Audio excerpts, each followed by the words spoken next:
It's a beautiful, warm spring evening on the UC Irvine campus. The site, Cicerone Field at Antietam Ballpark for the first of a weekend three-game series. The UC Irvine Anteaters hosting the Oregon State Beavers. Good evening, everybody. I'm Mark Roberts, along with Alex Roberts, Croto, and our ESPN Plus crew. Oregon State continues to be prominent on the national scene, winning 9 of their last 10. They come in with a record of 14-5 going into the series. For Ben Orloff's Anteaters, all of a sudden they've dropped 6 straight games. They'll bring a record of 9 wins, 11 losses into this weekend series. UC Irvine, Oregon State have met in the regionals of recent year in a College World Series back in 2007 and played some exciting baseball, which we expect again here this weekend. The players to watch for tonight, presented by Destination Irvine. For Oregon State, the center fielder Easton Talt, who leads them in runs scored and in RBIs, and also the DH, also a catcher, Bryce Hubbard, leads the team in home runs, second in hitting at .321. For the Anteaters offensively, they're led by Zach Felstad. They're all everything shortstop, hitting .358. He leads the team in doubles and hits for UC Irvine. Also, red hot of recent weeks is Landon Gaz, who hit .500 last week against Cal State Fullerton. He'll be the DH. 2 great right-handers going tonight. Trevor Hansen, 3-0 for UC Irvine, an ERA of 2.5, and All-American candidate Dax Whitney, 3-0, an ERA of less than a run for Oregon State. Meets California cool. It's a place of unlimited opportunity on the court, in the classroom, and in the community. We're built different in the Big West. We find a way to win with hustle, heart, and hard work. What is the Big West? It's the place where dreams come true. The Big West. Only the bold. And as you can see, as we are joined by ESPN Plus, a beautiful spring, first day of spring afternoon on the UC Irvine campus at beautiful Cicerone Field. UC Irvine, Oregon State getting ready. The kids running out on the field with their heroes, a big thrill for them. And right now, we're seeing Trevor Hansen getting the baseball from the home plate umpire as we get ready for tonight's game. What can you say about Trevor? He's 3-0, ERA of under 2.5, 9-3 last year, a 3.3 ERA, a big game pitcher, a consistent pitcher, and always answers the bell. Let's take a look tonight at the batting order for the visiting Oregon State Beavers, presented to you by Jersey Mike's. For Oregon State, they lead it off with their exciting center fielder, Easton Talt. Hitting second and right field, Adam Haight. Batting third for Oregon State, doing the catching, Jacob Galloway. Hitting cleanup in left field will be Josh Proctor. Batting fifth, the DH, and currently the RBI leader, runs scored leader for Oregon State. Hitting fifth, the DH is Bryce Hubbard. A.J. Singer hits sixth. He'll play second base. Batting seventh, the third baseman is Jacob Craig. Hitting eighth at third base will be Paul Vasquez. And batting ninth, playing shortstop, Tyler Inge. On the mound, right-hander Dax Whitney, 3-0, an ERA of 0.92. And we'll talk more about him in a couple moments. Meanwhile, Hansen, who has some wicked off-speed stuff, a very good curveball and change, and the slider to go with it. Fastball will get up to about 93 on his best efforts, but usually right around 90, and it has movement. He generally has good control and experienced and certainly game-worthy and game-worn pitcher who has meant a lot to Anteater baseball. Looking at the numbers, Trevor, 6th game, 6th start, his 38th consecutive start since becoming an Anteater back in 2024. Worked 33 innings, allowed 23 hits, only 9 earned runs, walked just 7, struck out 41, 6-1 to the goods. With the strikeouts to walks, allowed 1 home run and a 198 batting average against. Home plate umpire for tonight's game is A.J. Lastaglio. Bradley Hungerford, your first base umpire. Lee Myers at second base, and Dax Upton over at third. Here is Easton Talt, T-A-L-T. Left-hand hitting center fielder, swings and misses, and we're underway on a bright, sunny spring afternoon, early evening at Antietam Ballpark. Talt comes in with some really good offensive numbers. Easton hitting .257, but he has scored 15 runs in 19 games to lead the club. Next one, a fastball away, 1-1.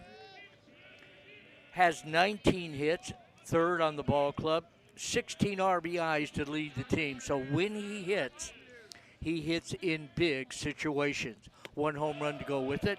Next one dips a bit low, 2-1 the count. Left-hand hitter and a senior.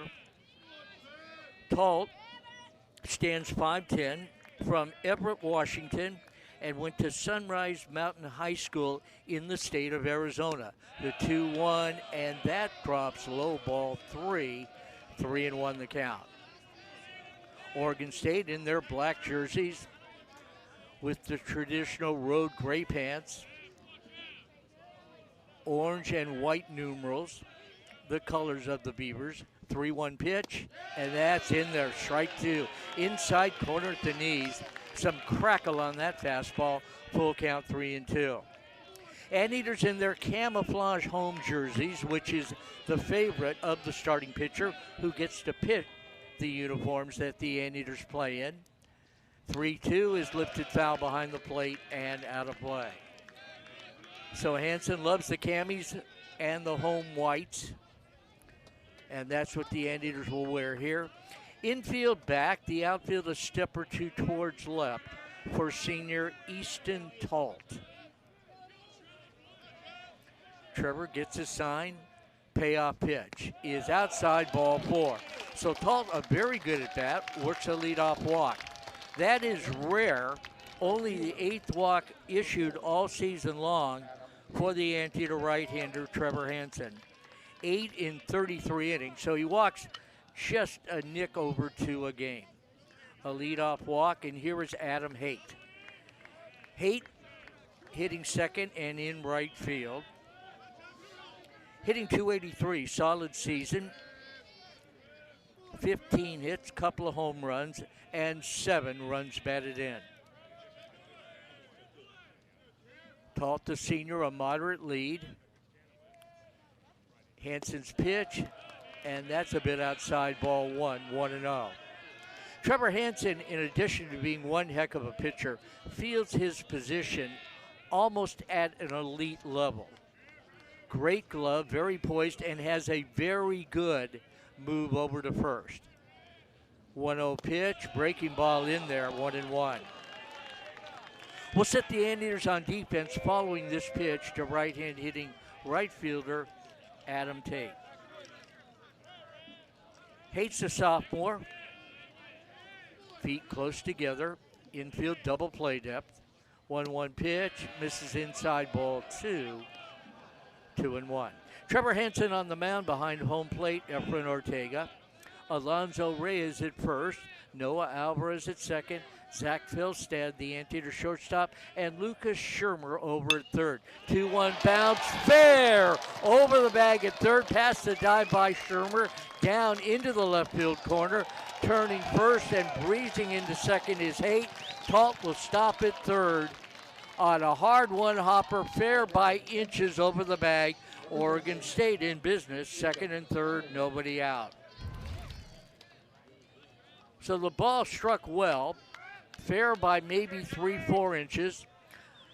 A double for the right fielder. Haight's double, just his second of the year. Talt at third, Haight at second, nobody out for Jacob Galloway.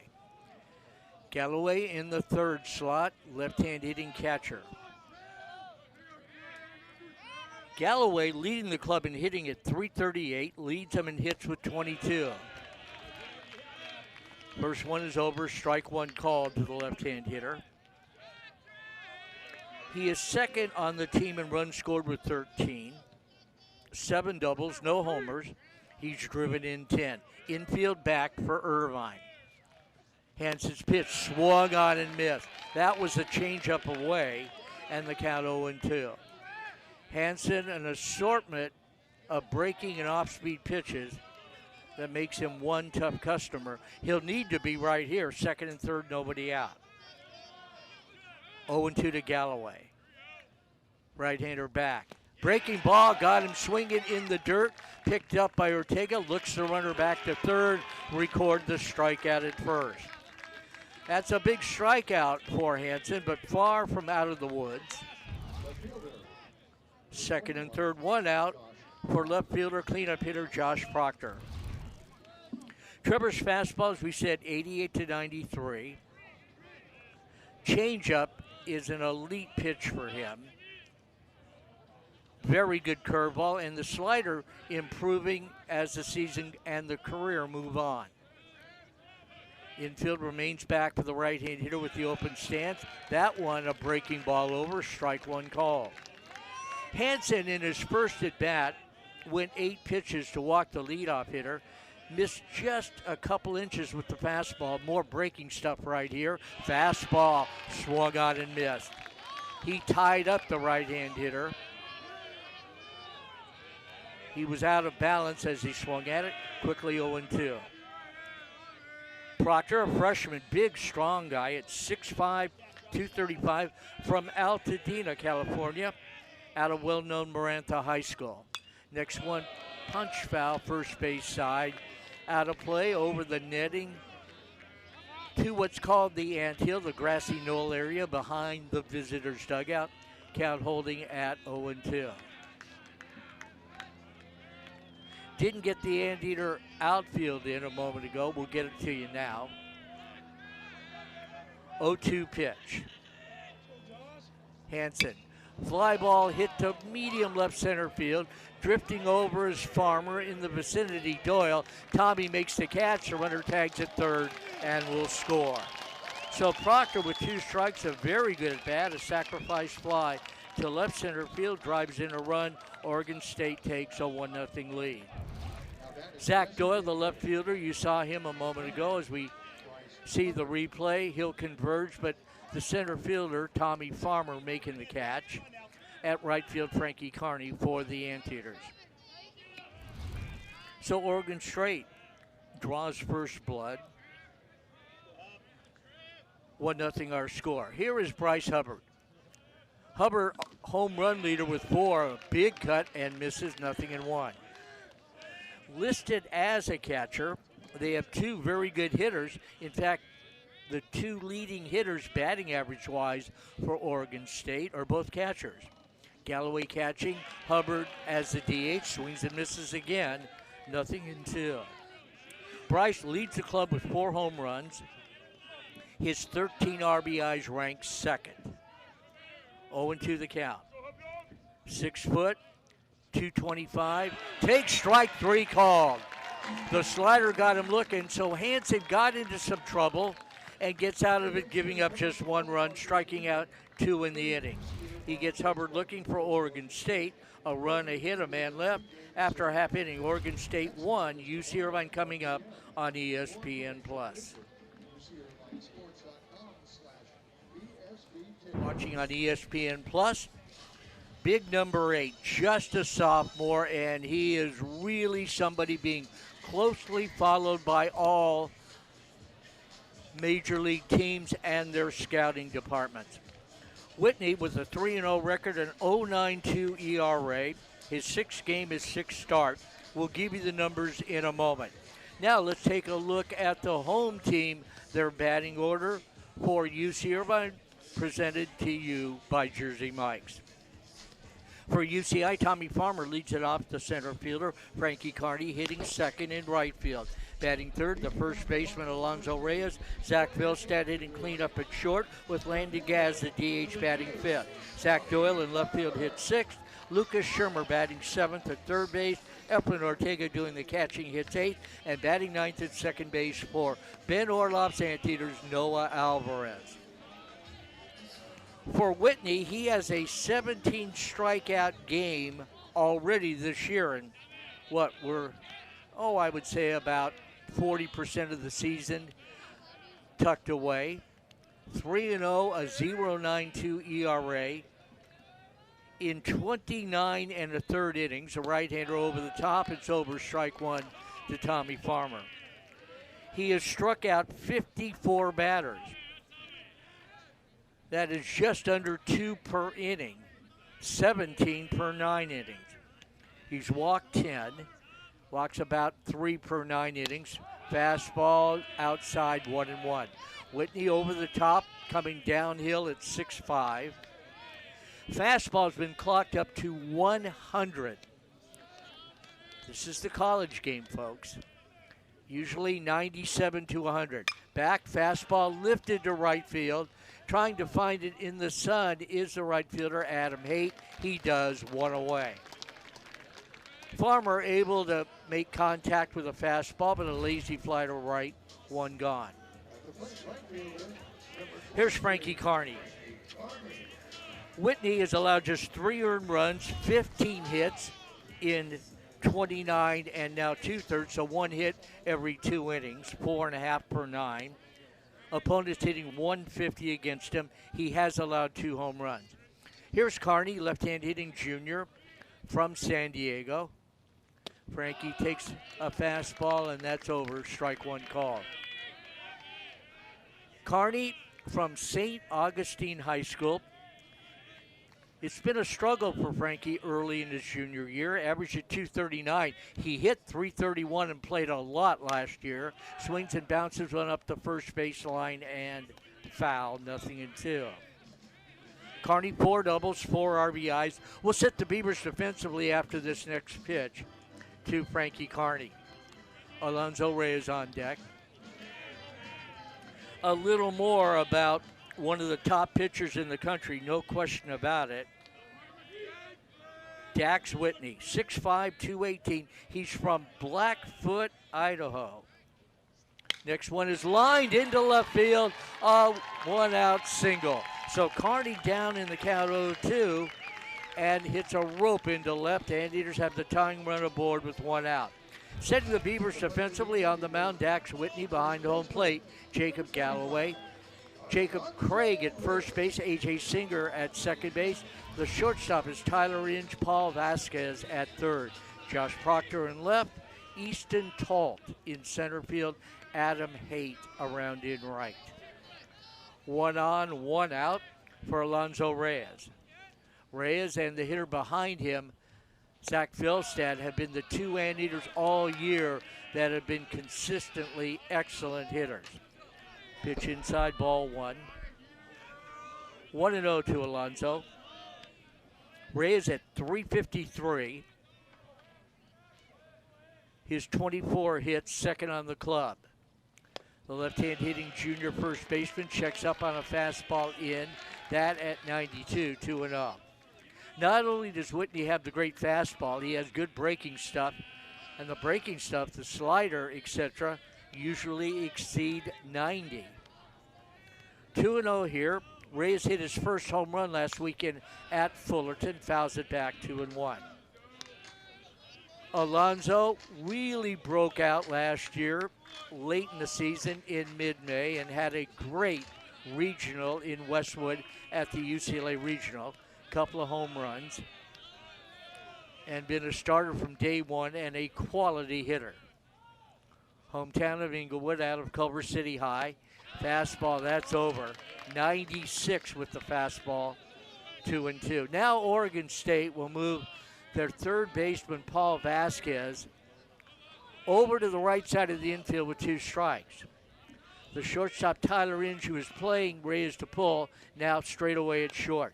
Little pitch bounce foul at home plate.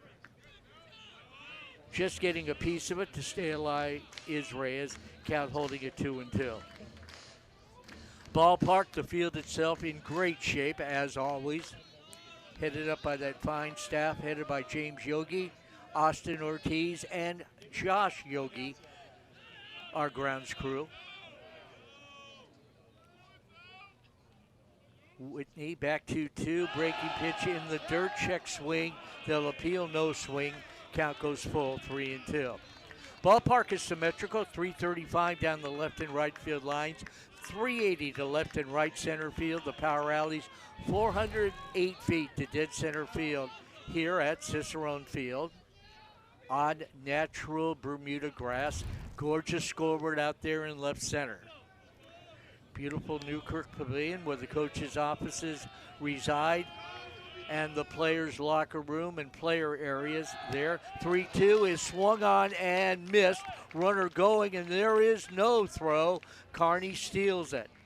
So a pitch running in on the hands, a breaking ball at 92 that tied up Alonzo Reyes, who strikes out, but Carney steals second. First strikeout, number 55 on the year for Dax, D-A-X, Whitney. Carney at second with 2 out. It's up to Felstad. Team leader in batting average at 358. Team leader in runs scored with 16. The junior out of Rancho Santa Margarita and Santa Margarita Catholic High School takes one low, ball 1. Felstad, club leader in hits, looking for number 30. Team leader in doubles with 9. And his 11 RBIs, 4 behind the team leader, Alonzo Reyes. 1-0 pitch, jams him, pop foul, third base side. It will drift just behind the Antietam dugout. 1-1. So Whitney, the young man from Blackfoot, Idaho, he's on the Golden Spikes Awards watch list, which is the award for the National Collegiate Baseball Player of the Year.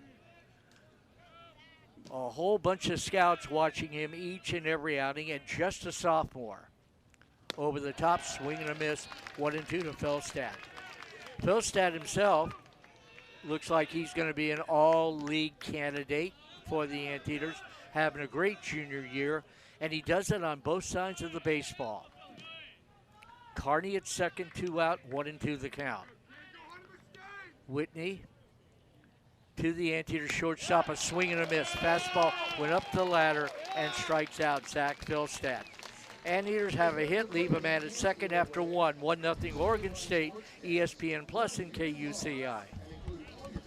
And we have a good crowd here tonight at Antietam Ballpark. Of course, Oregon State, who has won 3 national championships in the 21st century. And if you were to name, Alex, 3 or 4 programs in this century, 25 plus years, having year in and year out the best program, Oregon State would certainly be one of them. Yeah, I think I heard, it might have been you giving me the stat. They have the most in the 21st century. I a believe lot so. of places have 2, but they have the 3 that they can hold over everybody. Trevor Hansen working to A.J. Singer, right-hand hitter. The second baseman takes a strike from the Anteater ace. Hansen, all Big West last year, first team, all Big West tournament, has started twice previously. Alex noted that on our pregame talk on KUCI radio. Good breaking ball. There's that curveball, 0-2. Hansen last year went 4 1/3 innings up in Corvallis, allowed 2 runs, 4 hits. 0-2 to Singer, fastball away, ball 1. 1-2 to the Oregon State second baseman. A.J. Singer at 225. Got power, 3 home runs for A.J. Singer. Hansen's 1-2, fouled at the plate, will do it again.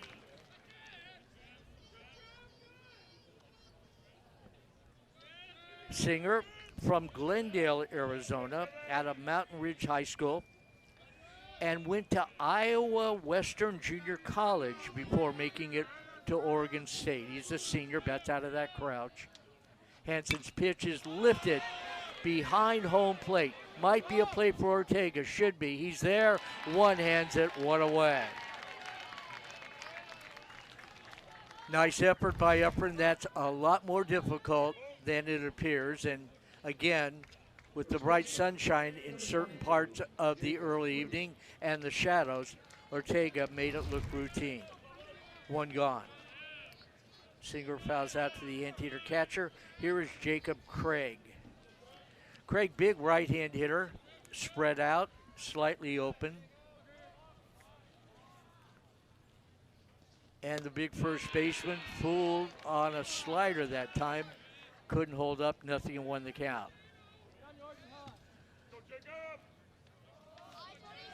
Craig was just 1 for 12 against UC Irvine last year. Started all 3 games. Waves had a pitch here. Nothing in 2. But the one hit was a huge one. A game-winning solo home run. I believe that was the middle game of that 3-game series. Swings and misses here, and on 3 pitches, Hansen makes short work of first baseman Jacob Craig. For Trevor, his 3rd strikeout. He's now retired 5 straight. 2 out in the Oregon State 2nd for Paul Vasquez. So Craig's just 1 for 13 against UC Irvine, but the one hit was the difference in the game. Of course, that was last year. Vasquez stands in. Paul, right-hand hitting 3rd baseman, and he fouls it back 0-1. Vasquez from Covina out of South Hills High School. 6'3", 208 pounds is what he's listed as.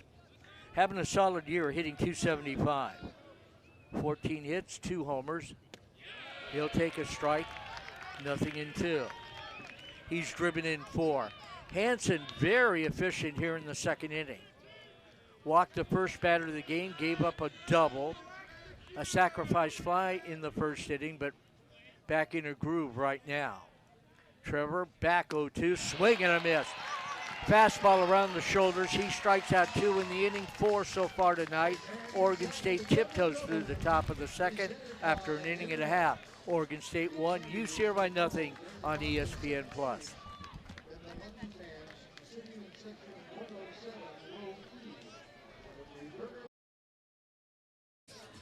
Old friends commiserate over there. Probably second guessing both the coaches, which is a baseball pastime. 2 great coaches. Mitch Canham, of course, in his 7th year for Oregon State. Succeeded the great Pat Casey, Hall of Famer. Won 3 national championships for the Beavers. For UC Irvine, their bright, brilliant young head coach, Ben Orloff, in his 8th year. It'll be Landon Gaz, Zach Doyle, and Lucas Shermer, 5, 6, and 7 in the Antietam lineup in the 2nd. Landon hadn't played much, hit a home run opening night in a win at Sacramento State, but got a shot last weekend. The Antietam offense has been slumping a good bit this year. He'll take a strike here, 0-1. Big, strong right-hand hitter, and he delivered. Gaz fouls one first base side, 0-2 to Landon. He went 6 for 12 against Fullerton for a cool 500. Landon on the year at .286. 8 hits, 28 at-bats, a home run, 5 RBIs. Junior from Moore Park High, Moore Park, California. 0-2 pitch. Gaz takes fastball high at 96 from the big right-hander, Dax Whitney. 1-2. Mound still in sunshine, home plate in shadows. Part of the infield up the middle in sunshine, swing and a miss. Slider at 87, strikes out Landon Gaz.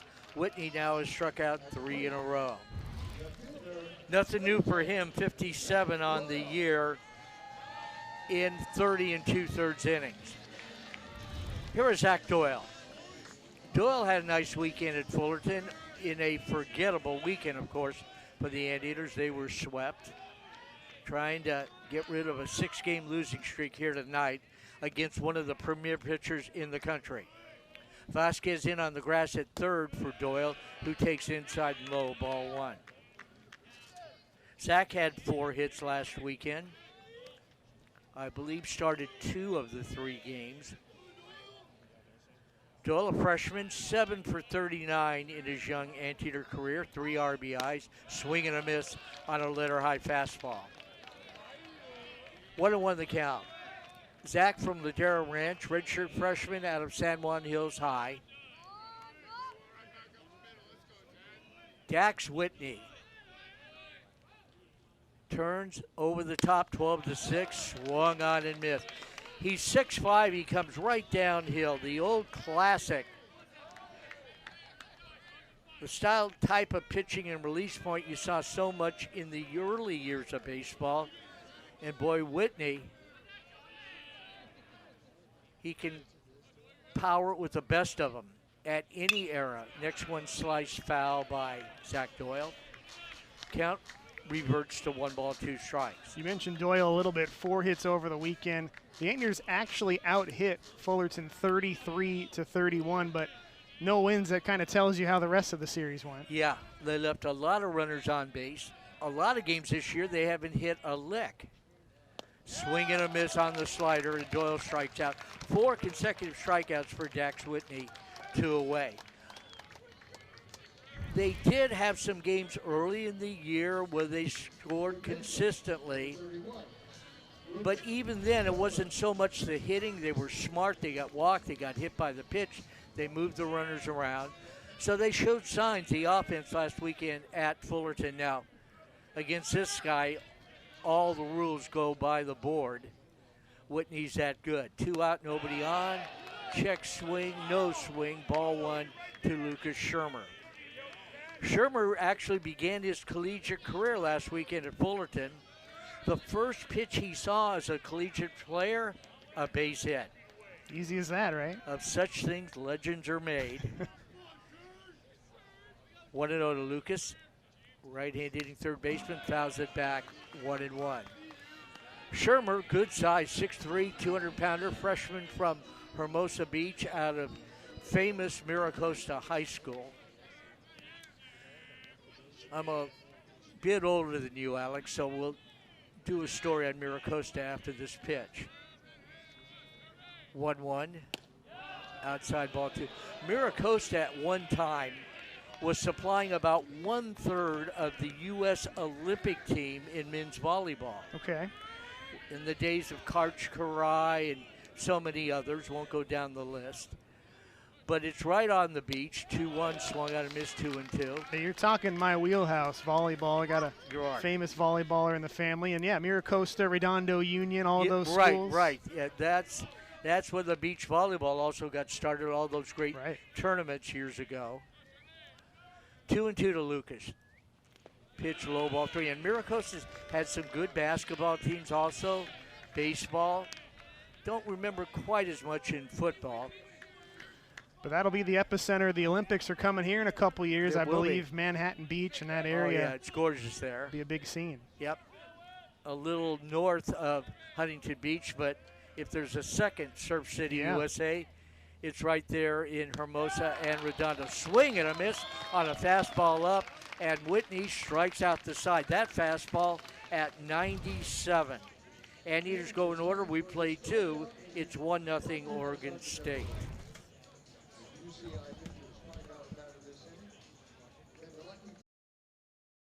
A sacrifice fly. And that one run, I don't know. I'm not going to try and predict anything here, but that could be huge the way Hansen is throwing and has thrown throughout his career. And, of course, Dax Whitney, who is near impossible to hit so far this year. 9-1-2 for Oregon State. Shortstop Tyler Inge starts it off, followed by center fielder Easton Tall. Right fielder Adam Haight. Hansen allowed the first 2 base runners. First 2 hitters became base runners in the game. 1 scored.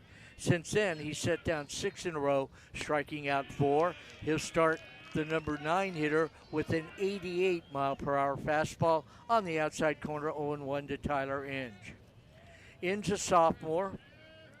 Tyler from Brighton, Michigan, out of Detroit Day High School, and a transfer from the University of Michigan. He'll take a ball, 1 strike.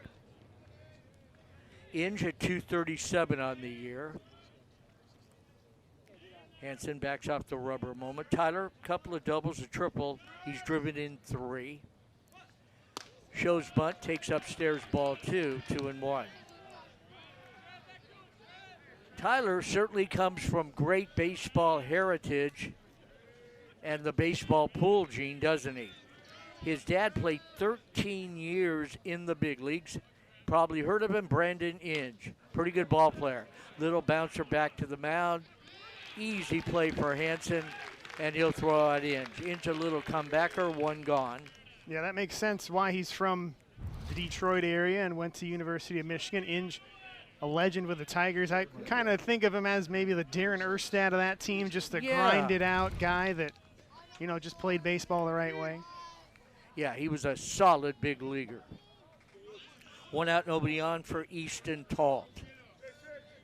Talt walked, came around to score back in the first, and extended at bat. Able to fight off a two-strike pitch or two. Left-hand hitting senior center fielder. And he'll take a pitch outside, ball one. Talt came in at 257. Scored his team-leading 16th run back in the first. Leads the club with his 16 RBIs. 1-0, breaking ball in there. Good curveball. He has an excellent one. 1 ball, 1 strike from Trevor Hansen. Talt last year was 3 for 10 against UC Irvine up in Corvallis. Lines one down the line, foul into the right field corner. Oregon State won 2 of 3 there. In 2024, they met in the Corvallis Regional. The Anteaters took Oregon State, a team that went to the College World Series in 2024, to the Regional Championship Series.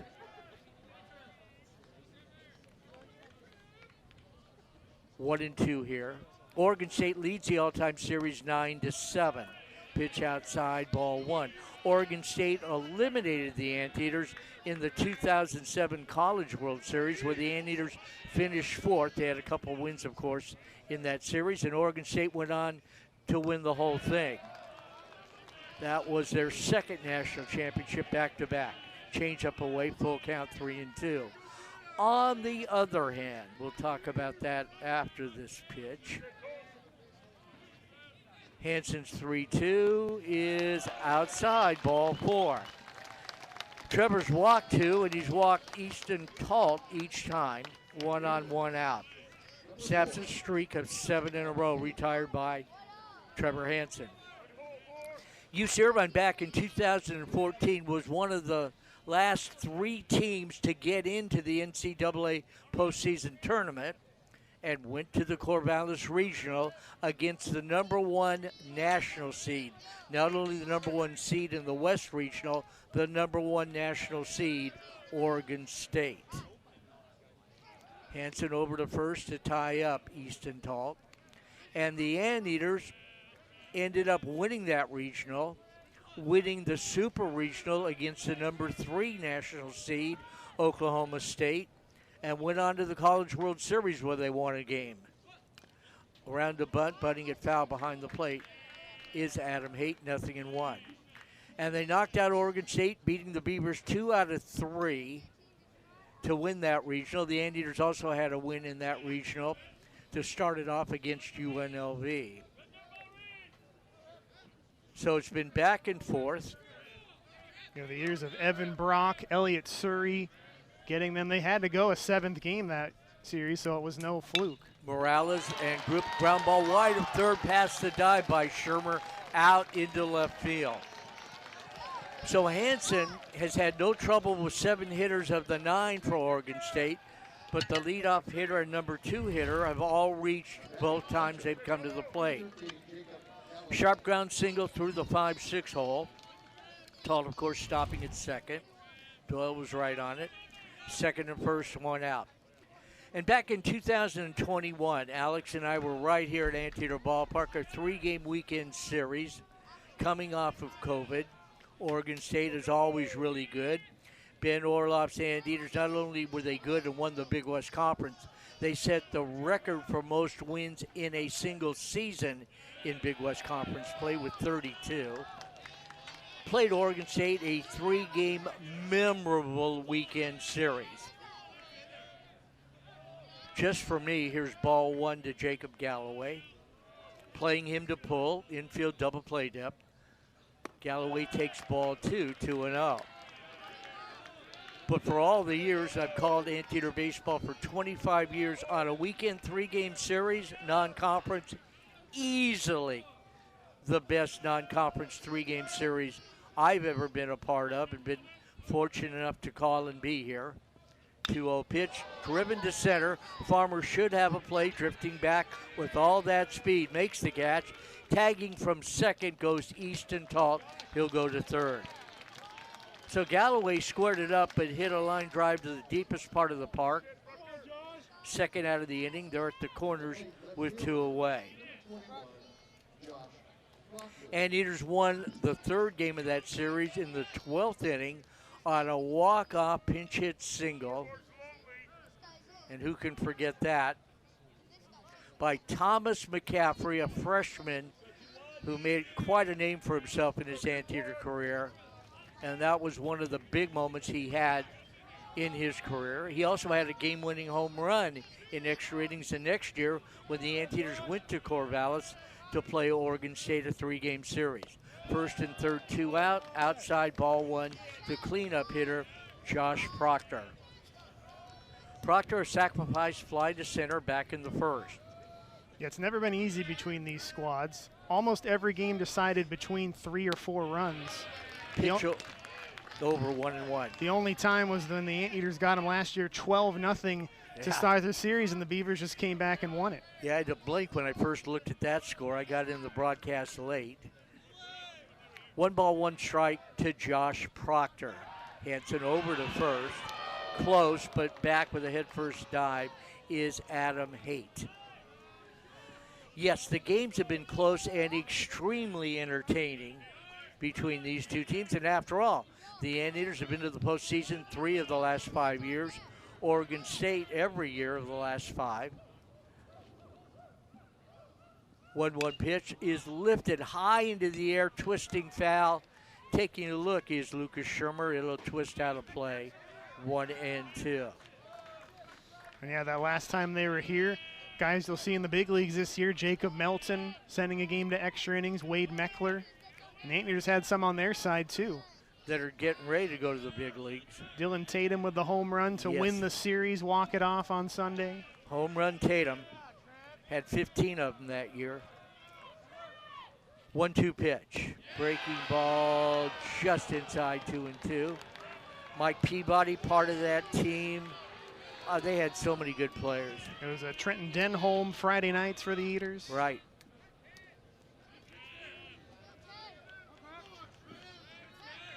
Two balls, 2 strikes.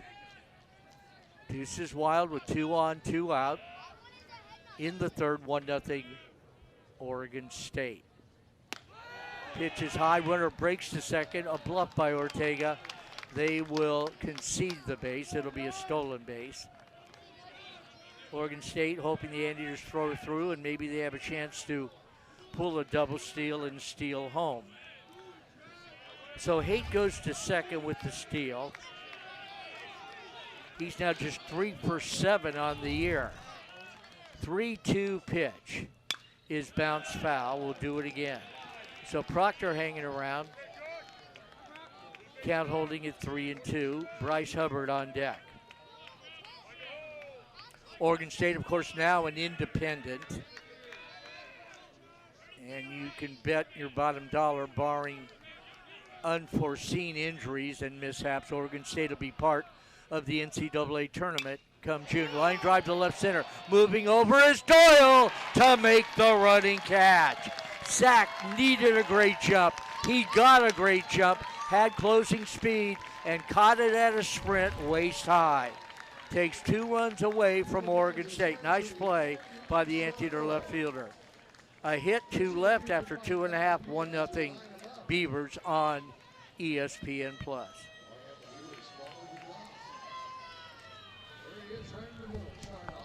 And you see the sun making its final pass down, the sun setting. It'll be a beautiful sunset. Field now in shadows here at Antietam Ballpark. 1-0 our score as we go to the bottom of the third. want to take a moment and go over some excellent parts of the UC Irvine baseball program.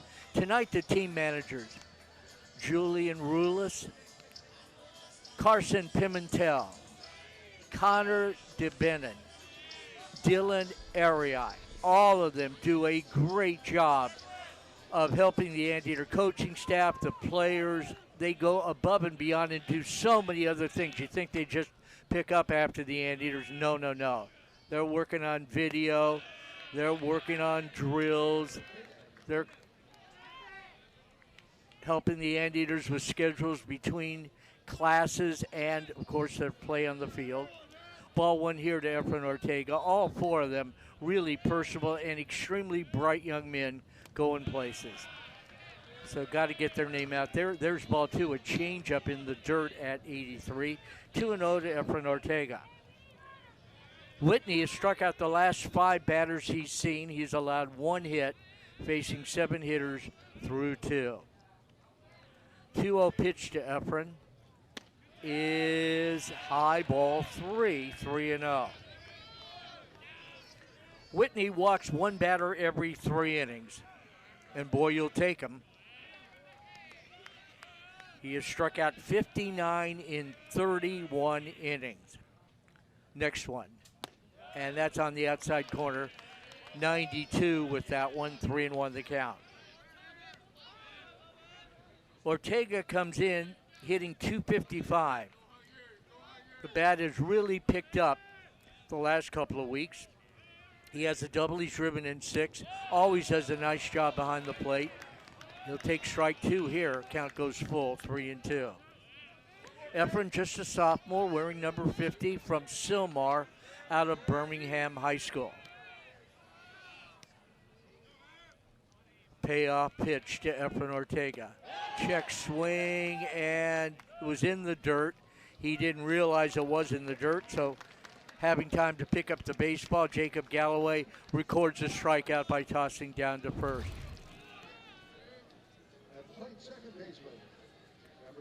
6 consecutive strikeouts for Dax Whitney, 1 out in the Anteater third. Anteaters come in a team batting average of 240. They've scored 86 runs in 20 games, a little more than 4.5, 4.6 runs per game, which is, we'll call it, adequate. Certainly not, it's really half of what they averaged the last 2 years.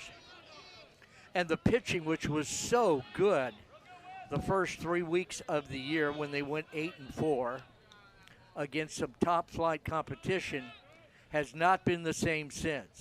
0-1 pitch popped up into short left field off the bat of Noah Alvarez. Drifting over a couple steps near the line is Proctor for the second out. So the Anteater second baseman, Noah Alvarez, flies out to left, snaps a streak of 6 consecutive strikeouts for Dax Whitney. 2 out in the Anteater third. But the pitching, in particular the bullpen, which was lights out when the Anteaters were 8-3 in the month of February, has been anything but that. It has been very porous and blown several leads. And of course the arms are down there. They have some great arms, but they have not gotten the job done the last couple of weeks. The starting pitching, you had an All-American Ricky Ojeda goes 1 inning at Fullerton. So all around the pitching has been off, but in particular the pen. And I think the Anteaters know they will bounce back and looking to start that this weekend. 2-0 to Farmer. Tommy, a fly ball to right back in the first. Dax Whitney, 6'5", sophomore right-hander, works low ball 3, 3-0. Do you have a pitch count on Whitney, Alex? 43 at the moment. All right, that'll be important as the game goes on. 3-0 to the speedster, Tommy Farmer. Having a solid junior year from Santa Monica. Takes a strike 3-1, went to Oaks Christian High School. And as you do know by now, if you're an Anteater fan, played 2 years for the Texas Longhorns. Tommy, 20 hits, 12 runs scored, a home run, 9 RBIs, with the .278 batting average. 3-1 popped up again into short right field. Going out is the first baseman, Craig, but it's the right fielder, Haight, to make the catch. Farmer a second time flies out to right. Anteaters go in order in the third. 8 straight retired by Dax Whitney. Alex with you in a moment as you see the fly ball to short right off the bat of Tommy. After 3, 1-0 Oregon State on ESPN+.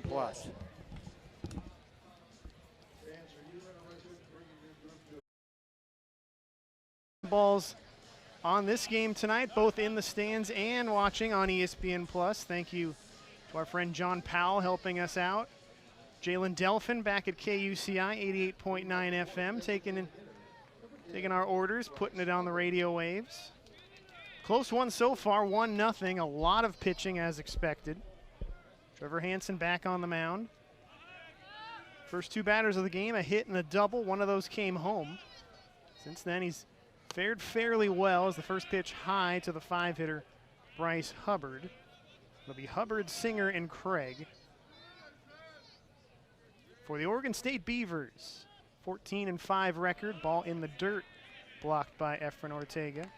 Hubbard, a strikeout victim, the only strikeout looking for the Beavers so far tonight, end of the first inning. 2-0 count so far, hard hit to second base, but right on it is Noah Alvarez, throw to first base, and there's the first out there.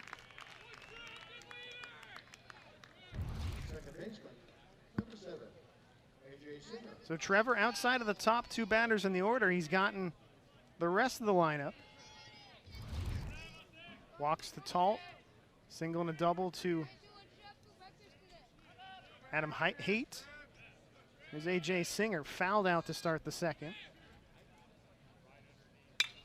He hits one high and hard to center field. Farmer's going back, still going back, up against the fence and hangs on as he crashes into the fence and makes the catch. Nice play by Tommy. We've seen him come in contact with that fence a couple of times this year. As the ball carrying a little bit with the sun still out. Caught it and then hit the fence.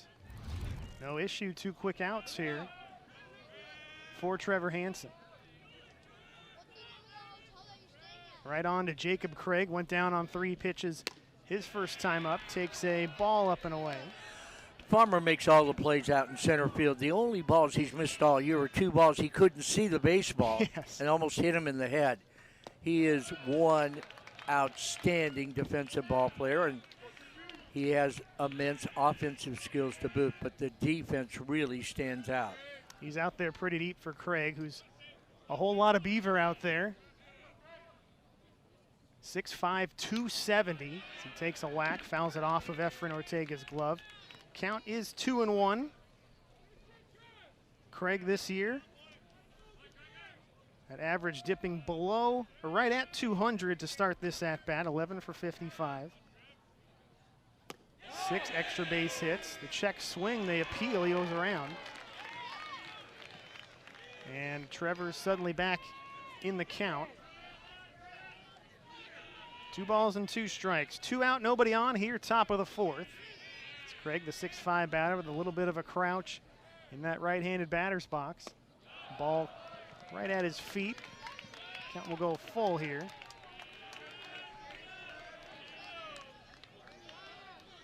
There's number 22 from Antioch, Clayton Valley, right in the Scott Gorgonville. 3-2 pitch, swung on, popped up. This one foul territory. Efren's going to take a look, and it is going to land nearly caught by an Anteater fan. None other than men's basketball head coach Russell Turner. Got a glove on it, just couldn't haul it in, but he gets the rebound, as his teams tend to do. Men's basketball team and women's basketball teams finishing their season this week in their respective NIT tournaments. Scott Juniper in the house, women's soccer. It's a who's who. And then Trevor Hansen making a name for himself, getting strike 3 on the swing on Jacob Craig. 5th strikeout of the night. He goes 1-2-3 in the 4th. Anteaters coming up, down 1-0. Watching here on ESPN+. Listening on KUCI 88.9 FM.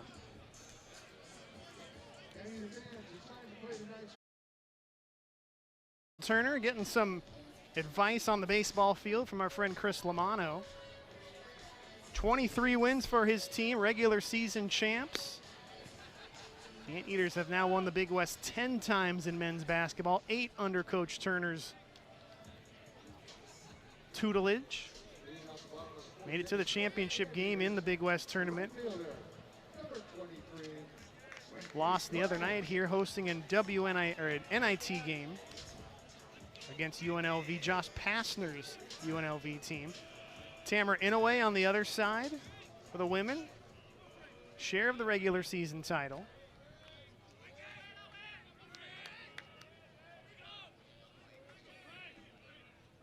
They lost the WBIT game last night. Meanwhile, back on the field, Frankie Carney, like he never left. He's got both Anteater hits tonight, slaps one the other way. So the Anteaters with the leadoff runner and batter on. So all the offense tonight supplied from the number 2 spot in the order. Frankie Carney, 2 Anteater hits out of there, 2 hits. Oregon State, 2 hits from Adam Haight, the 2-hitter. The only difference is he had a runner on base, moved him to third, who came around on a sacrifice fly. So the Anteaters see if they can get something going here. Leadoff man on, trailing 1-0. And the first pitch up, quick throw back. Frankie Carney with a dive back into first base. And a close play. And he really sold it, coming in like Eric Burns over there.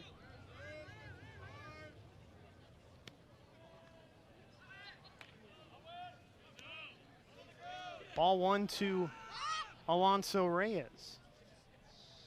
1 on, nobody out. Very loopy curveball that goes high. 2-0 count to Reyes. The Anteater leader in on-base percentage was just at .500 to start the game. 13 walks, 8 times hit by pitch. And batting third for a reason is getting some hits as well, as Whitney throws back to check on Frankie Carney. Carney, I believe, got his first steal recently. Now he's 3 for 3. The Eaters have been caught 1 time all season. As Reyes hits one a chopper towards second, they're going to get the lead runner, Carney, throw to first base in the dirt, scooped up. And they get Reyes a double play ball, so UCI with a semblance of a threat getting the leadoff runner on base, but a ground ball right to the second baseman and a pretty athletic turn, I might add. Going away from him in the 3-4 hole was A.J. Singer. And just like that, 2 outs and nobody on base. As here comes Zach Felstad. Struck out back in the first. Anteaters trailing 1-0.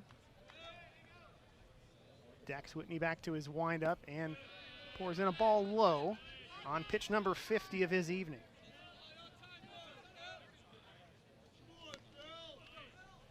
Felstad last year up in Corvallis, played in 2 games, went 1 for 7, walked and scored in that series.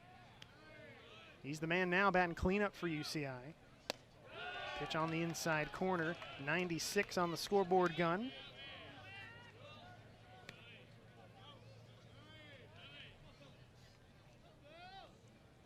Felstad, 3rd year in college, 2nd with the Anteaters.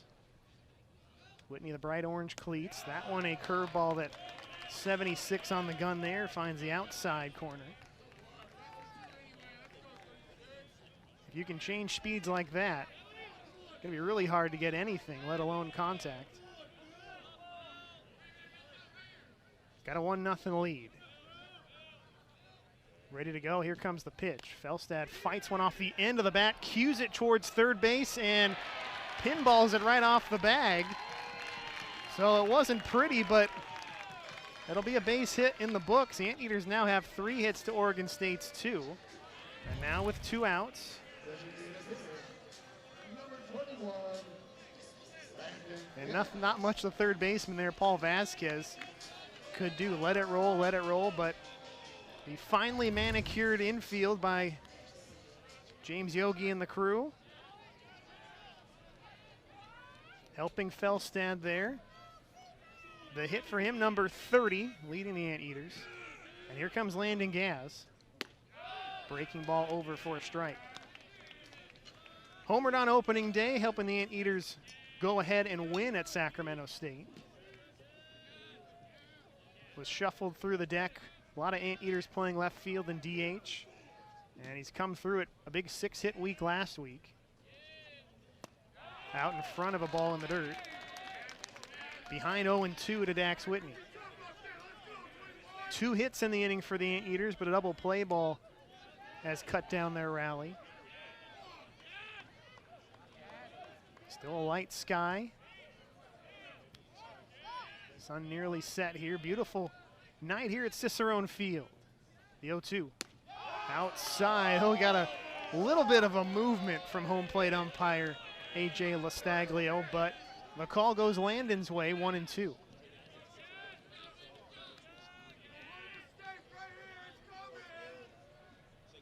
Whitney has struck out a man in every inning, looking for one in this inning.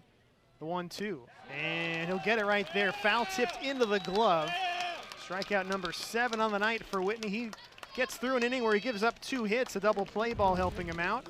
1-0. The Beavers still lead. Go to the 5th here on ESPN Plus and KUCI 88.9 FM.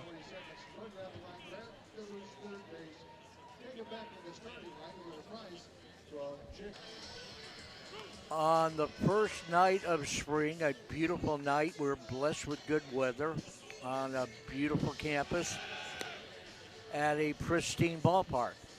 And some excellent baseball going on. 1-0 Oregon State. It'll be Paul Vasquez, Tyler Inge, and Easton Talt. 8-9 one-hitters for the Beavers in the 5th. Trevor Hansen throwing a good ball game, but he's down a run against one of the best, if not the best, in the country. Hansen, big-time collegiate career of his own, working to Vasquez, who struck out. That concluded the Oregon State second. Fouls it back. Does Paul 0-1. Vasquez from Covina out of South Hills High School, 6'3" sophomore.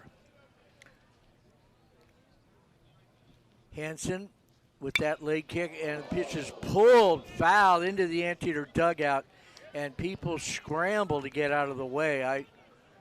Hopefully that did not hit anybody. It might have got somebody there. Yeah, it didn't look, if anything, it was a glancing shot. I saw somebody on the railing there taking cover, hopefully Serpentine. 0-2. Vasquez drives one to right center. On his horse is Farmer on the move and makes the catch. Boy, he covered a lot of ground. Carney backing up, but it's the pure closing speed of Tommy Farmer. That ball was drifting away from him, hit well, and he caught it in a sprint waist high on the fringe of the warning track in deep right center. Vasquez a long out, but an out it is. So Farmer with some defensive heroics the last 2 innings, 1 gone. Tyler Inge takes a strike 0-1.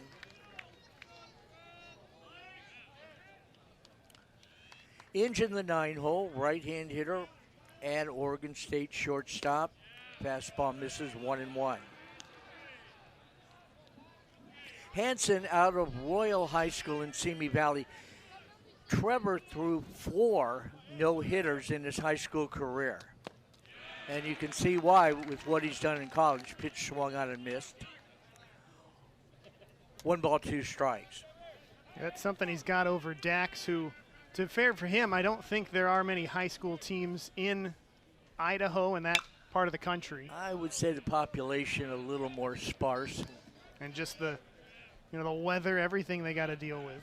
Lucky he got to play some travel ball, I'm sure. Hansen in his career, 18-7. Quite a record. 1-2 here to Tyler Inge. Swing and a miss, strike 3. Fastball up and away, and he blows it by the Oregon State shortstop. Strikeout number 6 for Trevor Hansen. 2 out, nobody on. Here's a guy he's had a tough time with. He has walked Easton Talt both times. Talt scored back in the first inning, and so far it's stood up.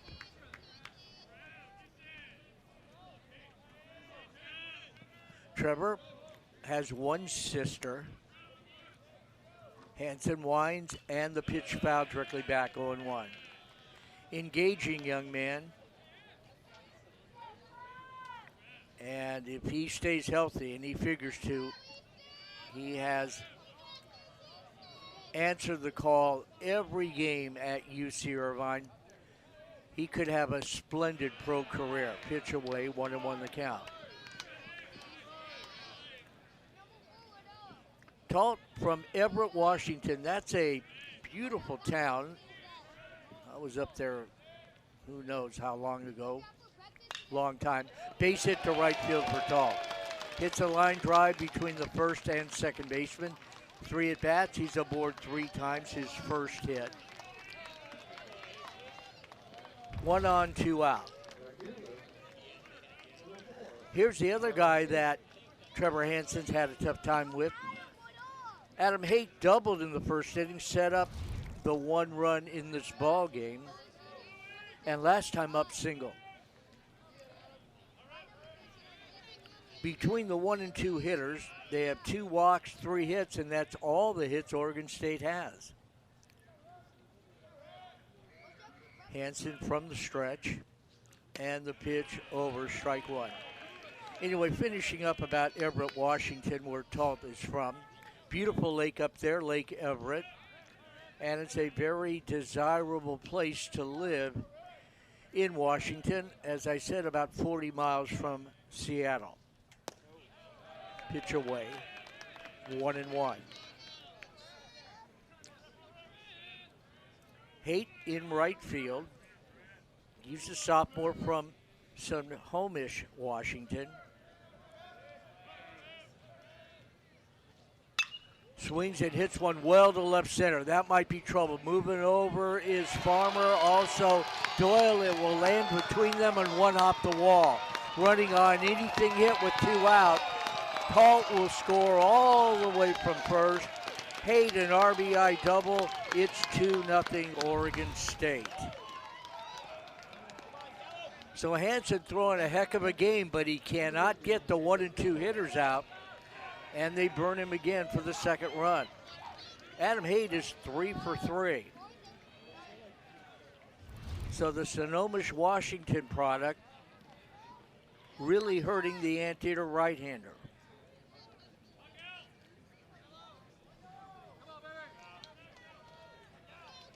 For Haight, the RBI is his 8th of the year, the double his 2nd. They did an appeal play to see if he touched home plate on right before the first pitch. To no avail. Haight came in hitting .283.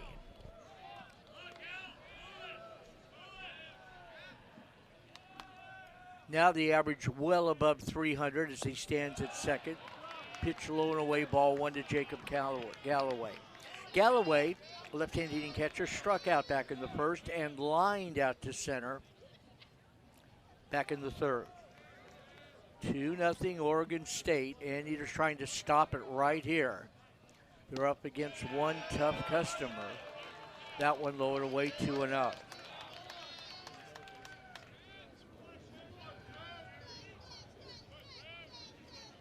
Hansen has a little meeting with himself. Right foot on the rubber, left in front. Glance back at second, 2-0 pitch. In there. That was a fastball, 2-1. 2 outs. A line single to right. A line gap double to deep left center. A run in, a man at second. The 2-1 changes speed, but the changeup misses there. Ball 3.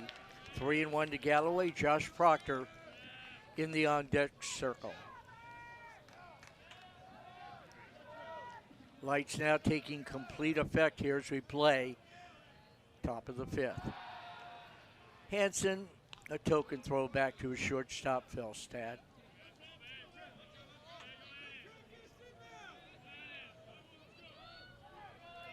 Hitters count 3-1. Galloway came in, the leading hitter on the team, at .338. Grounds went up the middle, perfectly played defensively by the alignment. Felstad on the second hop from behind the bag will throw him out.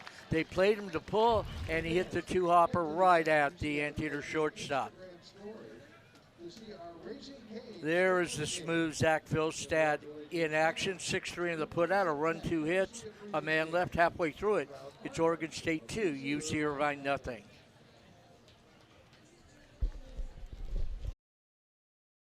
Down the right field line a bit, 2-0 Oregon State. Dax Whitney so far having the best of it against Trevor Hansen in an old-fashioned pitcher's duel. Zach Doyle, Lucas Shermer, and Zach Ortega, 6, 7, and 8 hitters in the Antietam lineup. Head coach for UC Irvine in his 8th year, former National Shortstop of the Year in 2009, All-American Ben Orloff, the reigning Big West Conference Coach of the Year. Associate head coach J.T. Bloodworth in the third base coaching box. Ryan Johnston handling the first base coaching duties. Ryan in his 4th year in the Antietam program. Here's Doyle. Swings, fouls it at the plate. Redshirt freshman from Ladera Ranch. 0-1. Zach struck out back in the 2nd. Whitney has 7. 6'5", sophomore right-hander from Blackfoot, Idaho. Bounces one up there, 2-1. 2 balls and 1 strike to Doyle. In the dugout, pitching coach Dan Babona, former Antietam All-American, twice the Big West Conference Pitcher of the Year. Next one, breaking ball over. Good overhand curve at 75. Not only a curveball, but 20 miles per hour less than the fastball. 2-2 to Doyle. Danny in his 14th year as the Antietam pitching coach. 2-2 pitch, fouled behind the plate. We'll try it again at 2-2. Eric Full is director of baseball operation. Eric in his 3rd year running the Anteaters in that department. Solid baseball man. Whitney ready. The 2-2 to Doyle. Swing and a miss, strike 3. 8th Antietam strikeout. Doyle strikes out for the 2nd time. 1 away for Lucas Shermer. CJ Yogi, director of player development down there in the Antietam dugout. CJ's father, James, heads the grounds crew that does a great job at UCI, and his brother, part of the grounds crew, Josh Yogi. Fastball, outside ball 1. CJ in his 3rd year as director of player development, 4th year in the program. Ball 1 to Lucas Shermer, 1 for 3 in his young Antietam career. Out of that crouch right side, Shermer takes ball 2, 2-0. Just getting his feet wet, a true freshman from Hermosa Beach. Appears to have all the goods. Whitney back to Shermer swings and misses. Breaking ball 2-1. Justin Hostert, now in his 4th season, is the UC Irvine head trainer, but he's backed up. 2-1 swung on and missed. 2-2 by Christian Delgado, who does a great job. Those two are top flight trainers, and both of them a big part of the Antietam program. Christian does many other sports besides baseball. and Justin a new dad. 2-2 pitch. High ball 3-2, and lest we forget Ryan Johnston, a new father. Both with young boys. Full count 3-2. One out, nobody on. Anteaters trying to get something going against the big right arm of Dax Whitney. 3-2 pitch. Fouled off. Yeah, the Anteater recruiting class of 2020 or 2044 well underway between those two. You're right. Babona's two sons. Yep. Yeah, Daddy's sons will be a little earlier. Again, the 3-2 pitch. Lucas, a good at bat, draws a one-out walk. Anteaters have to get him any way they can tonight. First walk issued tonight by the Oregon State All-American candidate and candidate for the National Pitcher of the Year, Dax Whitney. 1-on-1 out, that means a tying run, potential tying run, is standing at home plate in Ortega. Efren, right-hand hitting sophomore. He played 15 games last year for the Long Beach State Dirtbags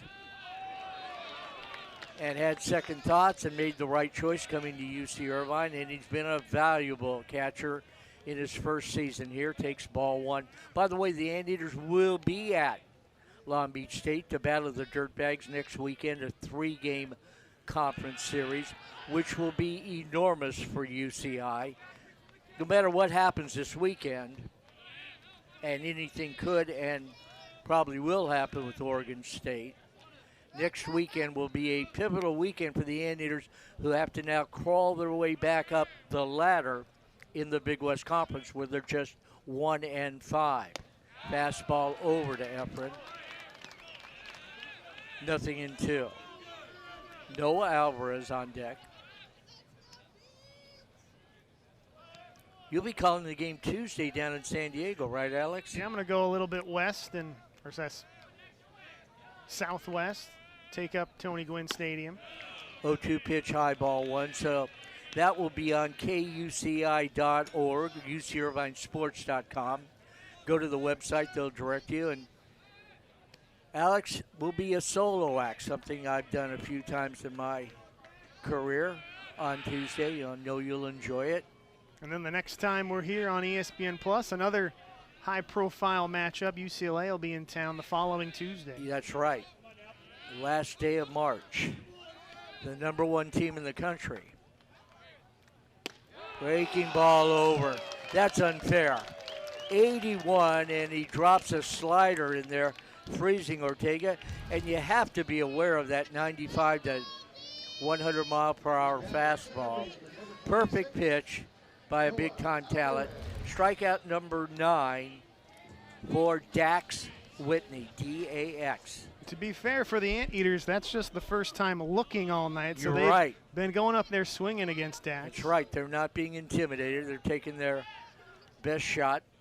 Noah Alvarez flew out to left, back in the third.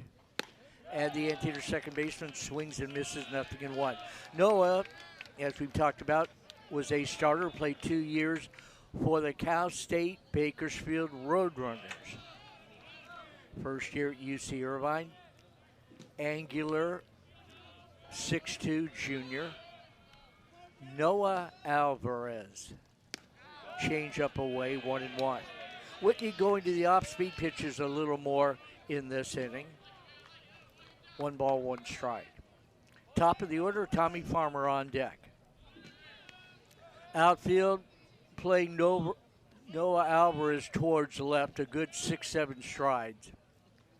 Noah swings and misses, 1-2. If he was to pull one down the right field line, that's a triple waiting to happen if he could get one there. Shermer, moderate lead away from first. Lucas extending just a bit. 1-2 to Alvarez. Fastball high.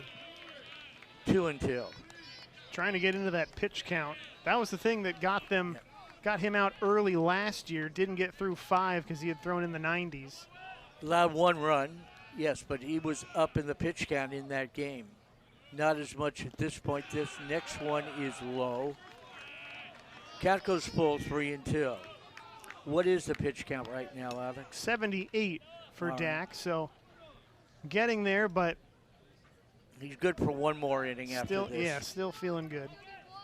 Full count, 3-2. Tomorrow, Ricky Ojeda makes a start for the Anteaters. Ethan Kleinschmidt, I should say, for Oregon State. 3-2 bounced foul. Right next to the Oregon State dugout, first base side, count holding. Couple of lefties, Ojeda for the Anteaters, Kleinschmidt, who's 2-2 for Oregon State. Ricky looking to get back to break even, 1-2 on the year. Sunday, Finn Wall for UC Irvine, Eric Segura for Oregon State. Runner goes, and the pitch hit him. Alvarez hit by the pitch on the 3-2. Wears the battle scars. He'll take first. And for the first time tonight, every now and then, Whitney's had a brief control issue, and first time it showed itself tonight. A 1-out walk, a 2-out hit batsman. So the tying runs are on, and a big at bat here for Tommy Farmer, who twice has flown out to right field.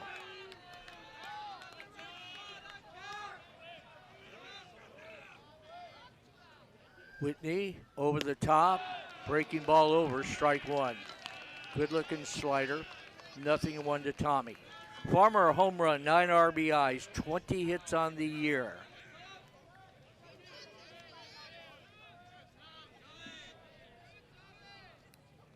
Farmer swings, foul, tips it into the glove and out of the glove of catcher Jacob Galloway, 0-2. You mentioned Ricky looking to bounce back. He's done well against their rivals, another Oregon school up in Las Vegas, so would like to replicate that outing. Well, if his history and what he's done in his career is going to take form tomorrow, he will. Ojeda's been an amazing talent at UC Irvine and was unrecognizable, and that happens to everyone, last Saturday at Fullerton. 1-2 pitch. Low to Tommy. Deuces go wild. 2 balls, 2 strikes, 2 on, 2 out. Number 2 in the batter's box, Tommy Farmer. Tommy thinking over what he's seen, what might be coming. Whitney comes set. 2-2 pitch. Way high, ball 3. So Farmer's battled it. Not chased. That one way out of the zone. Count goes full, advantage offense. Runners will be off with a pitch. Full count, 3-2 to Farmer. Carney on deck. Right-hander's pitch is over. Strike 3 called. Between the belt and the letters, right on the black away. An excellent pitch by a great young pitcher, Dax Whitney. Farmer caught looking. Anteaters no run, so hits leave 2. We go to the 6th. 2-0 Oregon State on ESPN Plus and KUCI Radio.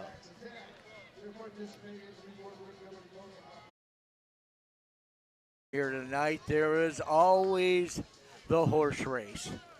And the kid on the left in black, number 9, the winner. Very creative what marketing presents to all the youngsters to entertain between innings. We go to the 6th. Josh Proctor, Bryce Hubbard, A.J. Singer. Middle part, 4, 5, 6 hitters in Mitch Canham's lineup for Oregon State. Proctor, a sacrifice fly to center and lined out to left. Fouls it at the plate, 0-1.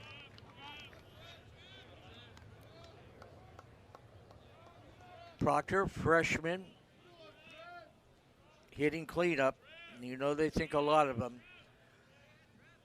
6'5", 235. He could still be growing.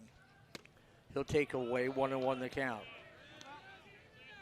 Proctor from Altadena and Marantha High School. right there in the Pasadena, La Cañada area. Next one is low. 2-1. Proctor beginning play at 236.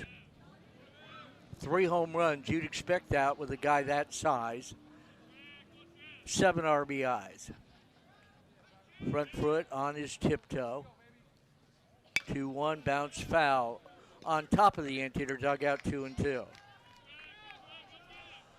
We have a pitch count for Trevor right now. He's at 88. He actually, Dax surpassed him that last inning. It was 86 to 84 in the pitch count, so they're a nice jockey in that race. Again, the 2-2. Hard ground ball foul up the third baseline. Count holding a 2-2. Anteaters next week, as we said, in San Diego against San Diego State at Long Beach State. Then they host UCLA the last day of March, number 1 UCLA right here, and they'll have a little revenge in their eyes for that game. Then 2 days later, remember Easter week, it'll be a Thursday, Friday, Saturday series with UC Davis. Pitch low, full count 3-2. It'll be Thursday and Friday night at 6, Saturday at 1, April 2nd, 3rd, and 4th against UC Davis. 3-2 pitch. Upstairs, ball 4. Trevor tried to get a little extra on it, left it high. A leadoff walk.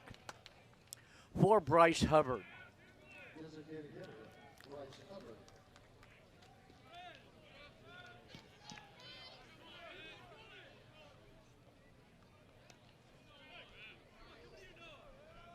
Hubbard in the 5-hole. He's a catcher by trade. Struck out looking, bounced out to second as the DH tonight. The bat so good you got to find a spot for him, whether he's catching or just the DH. He'll take ball 1. Hubbard came in at 321. 4 home runs, 13 RBIs. Swings and hits one through the left side, out into left field. So Hubbard hitting 321, now 1 for 3 in Oregon State in business. Second and first, nobody out. Proctor with the ball, recovered quickly by Doyle, holding at second.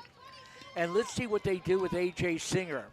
Will you have him sacrifice here? You have your ace on the mound, Antietam ace, Trevor Hansen out there. And Oregon State's going to have a meeting right here on exactly what they want to do. They're going to call a timeout. Yeah. And yeah, going back to Hubbard, you mentioned the catching position. Been a good spot here at Oregon State. Heck, the head coach, Mitch Canham, was a successful catcher here. They had the number 1 overall pick, Adley Rutschman, a few years ago. So, yeah, why not have a surplus of catchers in your lineup, batting right in the middle of the order? Well, Rutschman is a all-star at Baltimore. Yeah. And Atley, I believe, was a switch hitter, still is. Yeah.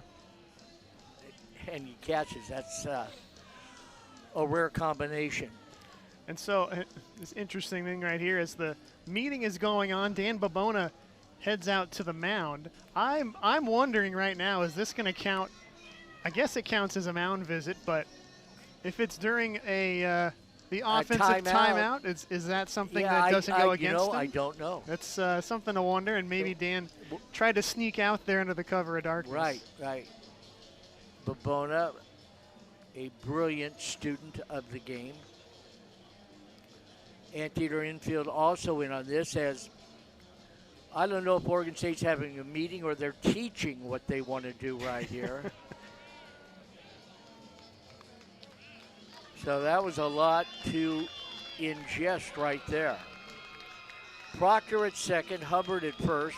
Neither, I believe, are speedsters. Proctor, big guy, 6'5", 230, but he has not attempted a steal. Hubbard 1 for 1. They're not thinking double steal. It's whether they sacrifice, slash, or swing away. They'll try the slash, show bunt. pull the bat back, and it's ball one low to A.J. Singer. Singer fouled out the catcher, flew out to deep center field, a 405-foot fly ball. They had Tommy Farmer up against the wall. Swings, lines one to left center. That's going to be a base hit. That'll score a run. Doyle cuts it off. Turning third is Proctor. He will score. The throw into third is late. Hubbard to third. The throw going to third. That allows Singer to take second after the RBI single, and Oregon State breaks it open a bit and lead it 3-0. So a big hit by Singer. He gets the RBI, takes second on the throw. Hubbard with the ball gap, thinking going to third, had enough speed. Throw was competitive, but again, he's probably going to make it there. And by throwing through to third, you allow the hitter, who just had the RBI single, to take second. Now the Anteaters must play the infield in for Jacob Craig, who takes a breaking ball over, strike one call. Hansen, his last time out, went 6 innings at Fullerton, allowed 3 runs. Trying to stop it right here with 3, bouncing ball foul, 0-2.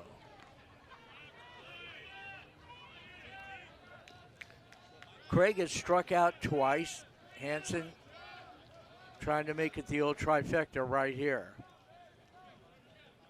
Trevor comes set, 0-2 pitch. Swung on a miss, strike 3. Well, he has had Jacob Craig's number tonight. Hansen has struck him out 3 times, his 7th strikeout overall. 1 out, infield will remain in a 3-0 game with Dax Whitney on the mound. You better believe that's a right call. Paul Vasquez, third baseman, has struck out and flew out to deep center field. And he swings and has a base hit through the hole into right field. 1 run will score. With the infield drawn in, the gap was too big for Alvarez to have any kind of play. If the infield is not in, that's a ground ball to second. But down 3-0, you got to play it that way. And Vasquez squirts a single to right. Hubbard scoring from third, Singer to third. Now here is Tyler Inge. Anteaters have activity in their bullpen. Inge has struck out and hit back to the box, 0-2. You wonder if they might squeeze with Tyler right here.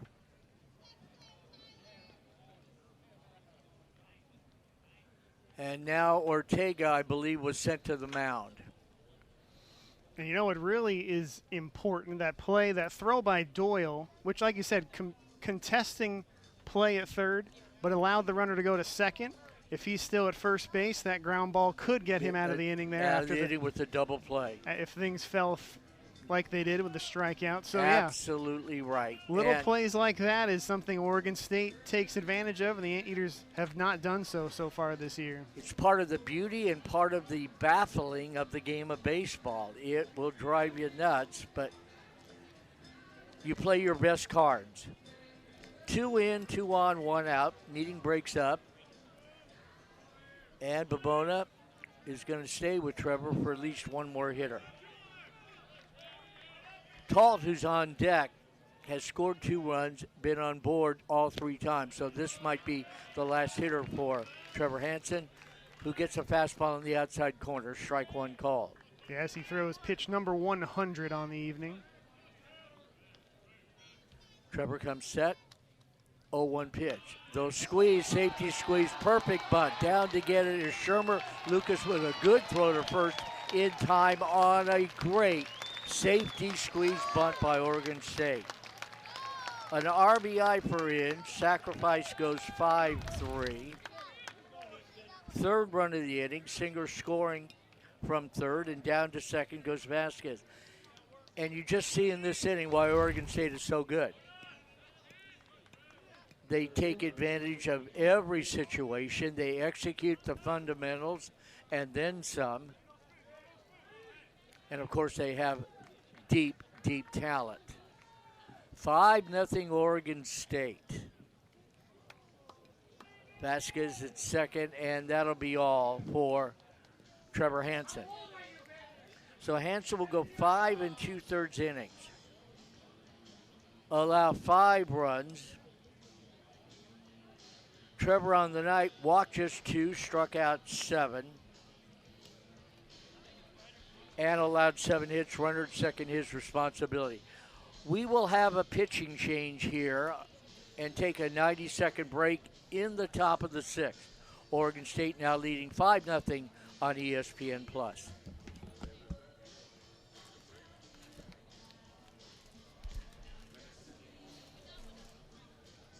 Perfect. Looking at another shot of the grassy knoll area known as the Anthill with the blankets and the kids. It's 5-0 Oregon State here as we play in the 6th inning. Dane Grant takes over for UC Irvine. Good shot of Dane, the left-hander. Grant on the year, he has been one of the surprises out of the Antietam bullpen. He's done a nice job. No record ERA of 2.61. Appearing in his 7th game in 10 1/3 innings. He's allowed 3 runs, 10 hits, struck out 12. Been an issue from time to time with walks. He's walked 8, not given up a home run. Left-hander comes downhill and gets a strike 0-1 to Easton Talt. Talt got the best of Trevor Hansen tonight, walked twice and singled. Walked and scored in the 1st, singled and scored in the 5th. Grant looks back at second, the 0-1 curveball over 0-2. Dane, redshirt freshman from San Juan Capistrano, another player from San Juan Hills High School. Dane Grant, Tyler Foster, and Danny Suarez have really been a surprise coming out of the pen. 0-2 outside. Suarez was a starter before this year, and Danny has found himself the last 3 weeks. Foster, the sophomore, Grant, the redshirt freshman, have all done a good job, been a very pleasant surprise to the Anteater staff. Dane back 1-2. Curveball got him swinging. Grant gets his man. The strikeout concludes the inning, but Oregon State gets 3. 3 runs, they do it on 3 hits. A man left after 5.5. Beavers 5, Anteaters nothing. ESPN+.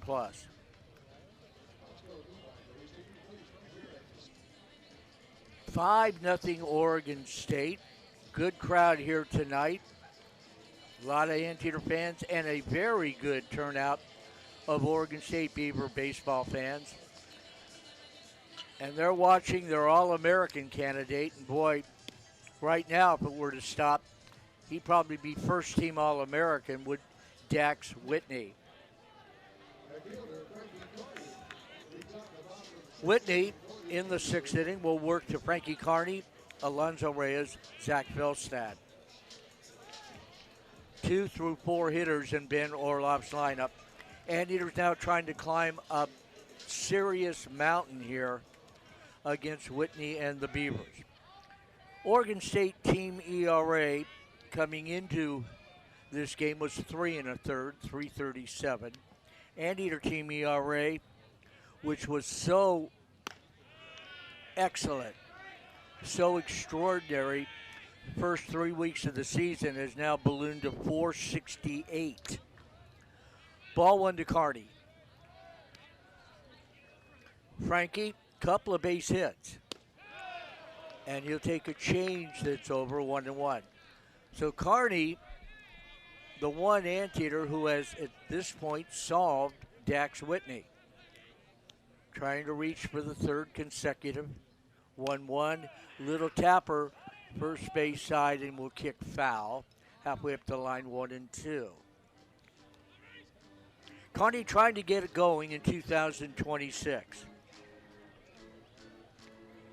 Did a lot of wonderful things last year, and he's had some moments this year, but he's had other moments where he has just not seemed to be the Frankie Carney everybody knows and expects.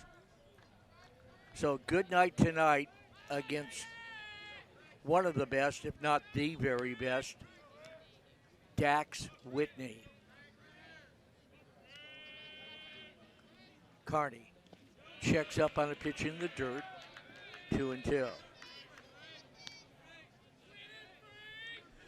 Part of the Antietam problem this year in scoring 4.5 runs a game is the lack of power. 4 home runs, 20 games in, pretty meager. 2-2 pitch, upstairs ball 3. But they knew they were not going to be a home run hitting team, and there are players who have just to this point not been themselves. Not that they won't be. It's a 50-plus game season. But to this point, some of the hitters they've counted on just haven't been there. Carney aboard with a walk. 3 great at-bats tonight for Frankie Carney. You can kind of put Frankie in that category. He's had can. an okay year, but not the level we expect. And No. hey, maybe this is the thing that sparks him. A great night against a great pitcher. Carney, you would have thought, and it may still happen for Frankie, especially the way he's performing this evening, would have been a guy, one of the team leaders, and just driven the opposition nuts. He has the talent. Here's strike 1 to Alonzo Reyes. Reyes struck out, bounced into a double play. Alonzo having a great year, though, even though it hasn't happened so far tonight. Hitting in the mid-340s.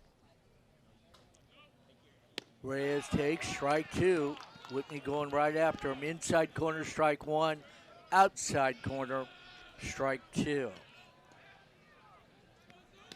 Alonzo, 15 RBIs to lead the team. OPS of about 940, and he's full. Golfs at a pitch and misses. Runner breaking to second. The throw to second had Carney beat. Goes off the glove of shortstop Tyler Inge. Frankie, an alert base runner, gets up and goes to third. So Reyes strikes out. Carney kind of a delayed move on that. Let's see, starts back. Well, we'll have to give him, I believe, a stolen base.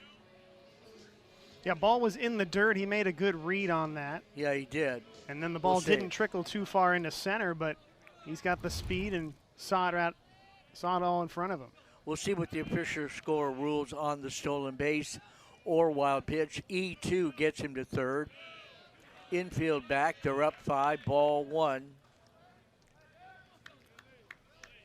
to Zach Philstad. Philstad struck out and singled 1 for 2.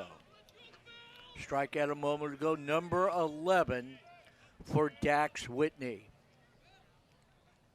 Next one, swing and a miss, change up. He's gone to that second time around a lot, the change and the breaking ball. If you're the Anteaters, you have to sit on that fastball to a certain degree. 1-1 to Philstad. Zach now with 30 hits on the year in less than 21 games.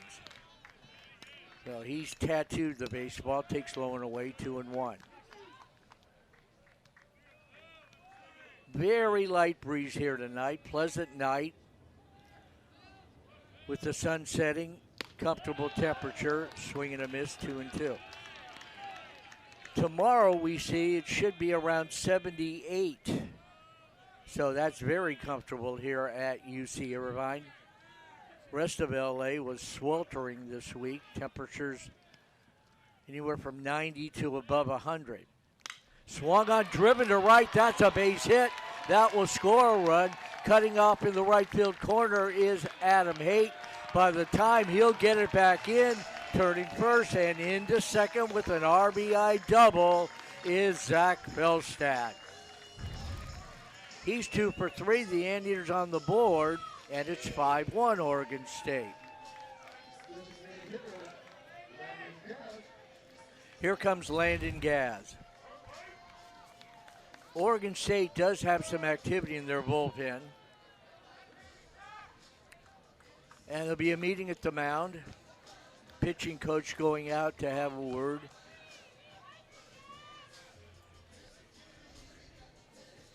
And that right there was pitch 100 for Dax Whitney.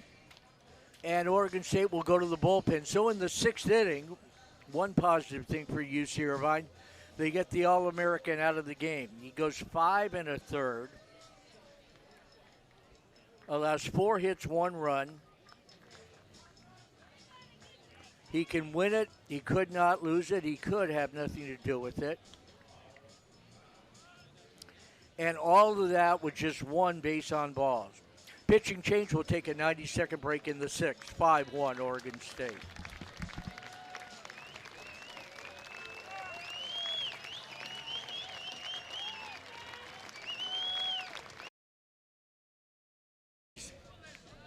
And figure just physically, let alone his serious talent, he is dwarfed a bit by Isaac Yeager.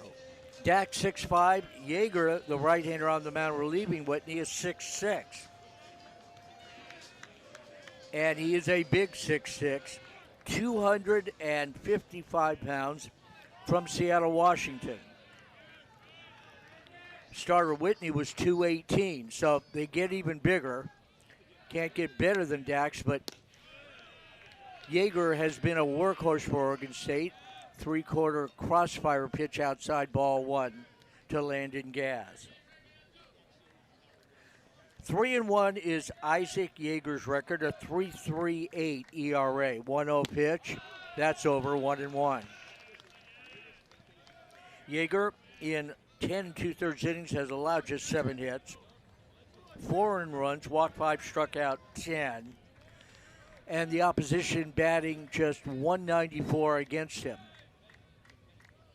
Checks the runner, and the pitch is cued foul behind the plate. 1 ball, 2 strikes to Landon. Landon glad to have Whitney out of the ball game. He struck out twice against him.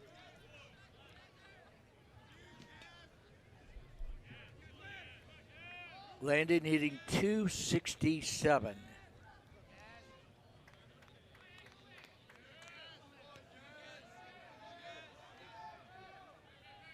Yeager's pitch. Swung on a missed slider, and Landon Gaz chased on that one about a foot out of the zone, so he's pulled. He strikes out. A dozen Anteaters have struck out tonight. I don't care who's pitching. That's not a good number in 5 2/3 innings. Here comes Doyle. Zach tonight has struck out twice against the previous pitcher, Dax Whitney, who struck out 11 in 5 1/3. Looking for an RBI here. The Anteaters could use one. He'll take ball 1. Doyle on the year, 3 RBIs, 7 hits, 1 double.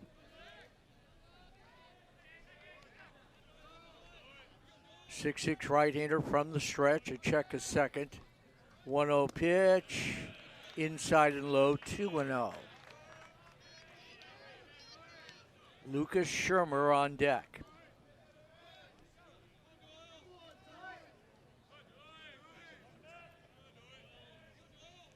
Yeager ready.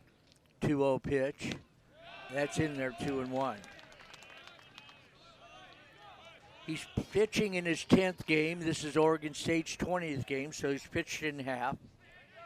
Short relief and been effective. Doyle trying to solve him right here. 2-1 pitch. Zach swings and misses. Fastball running in on the hands. 2-2.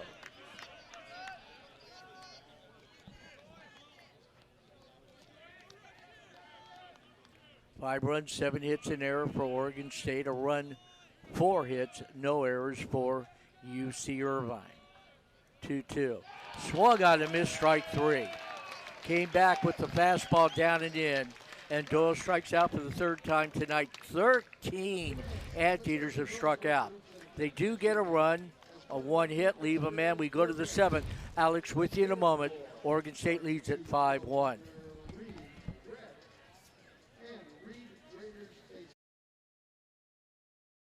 17th ranked team in the nation, as high as 15 in some polls. Anteaters trying to get back to that level. We're ranked for 2 straight years until preseason of this season. Both teams were ranked last year when they met in Corvallis. As you look at Dane Grant back in to start the 7th inning, faced one batter and struck him out. Last inning, taking over for Trevor Hansen. He'll take on the offense for tonight. Adam Haight, followed by Jacob Galloway and Josh Proctor. Haight's got 2 doubles, a single, an RBI, a stolen base. All from the right field position, standing in that right-hand batter's box. Fastball outside for a ball. Haight last year, he only played in 5 games, or he pitched in 5 games. And he faced the Anteaters in 1 of those. Gave up a run on a hit in a 1/3 of an inning. Now exacting his revenge with the bat, and he fouls one back, 1-1. Adam Haight, a draft pick, 20th round by the Mets 2 years ago.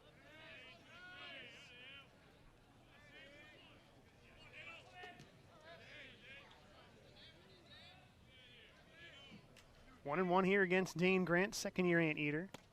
Fastball burns it in on the inside corner. Dane Grant on the season, his 7th appearance, a 2.61 ERA for the redshirt freshman, 12 strikeouts, now 13 strikeouts in 10 2/3 innings. There's a short fly ball, fisted into center field, and Tommy Farmer just can't get there. So Haight with a full swing, got jammed a little bit, but found no man's land. His 4th hit of the night. Goes in as an infield single. And the Beavers are back in business.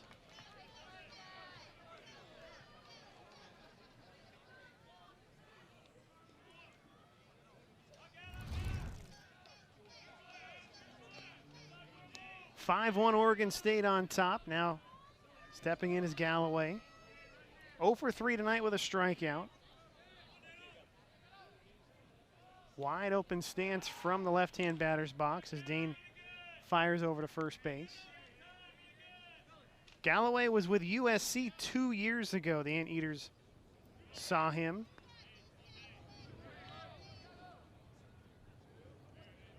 Went 4 for 10. Couple of doubles and RBI. Pops up the bunt. Alonso Reyes right there to make the catch. Haight, who had taken a nice secondary lead, able to get back there. So count that as a P3 on the bunt attempt. One away here for Grant.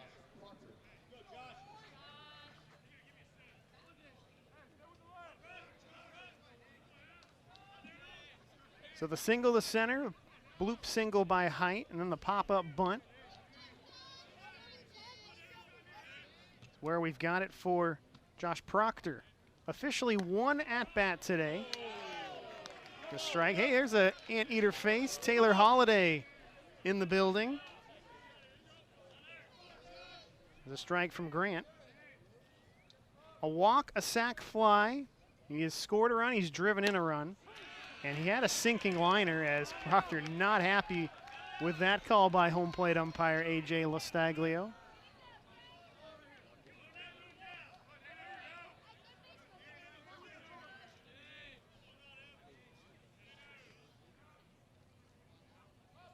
(0-2) count. Here's Grant again, inside. Similar pitch, but a little more inside there, so the count goes to 1-2. Proctor was at bat, hit the sinking line drive to left field with a couple of men on base. Made the catch to save some runs as Grant fires over to first base. Oregon State, 8 hits on the evening. Man on first base has half of them. And they lead 5-1. A run in the first, 1 in the 5th, and then they drove Trevor Hansen out of the game last inning with 3. Pitch swung on, tipped into the glove. Efren Ortega hangs on, and Proctor down on strikes. Dane Grant's faced 4 batters and struck out 2 of them. Not too shabby, the freshman. Gotten glowing reviews from Dan Babona and made one of the biggest leaps in his second year of the program. So Proctor's down, a slow stride of the plate. We're going to have a new batter for Oregon State, number 17, Ethan Porter.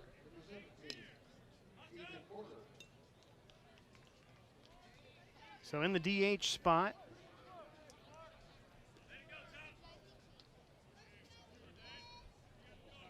for Bryce Hubbard. On the night, his night finishes up 1 for 3 with a run scored. So Porter, a right-hander, wears number 17. A freshman, Huntington Beach High School, Huntington Beach, California, 6'1", 208. So he's back in his stomping grounds as they'll first throw over to first base. Porter on the year, 10 official at-bats. He's 2 for 10. He scored 4 times. A double, no RBIs, 7 walks.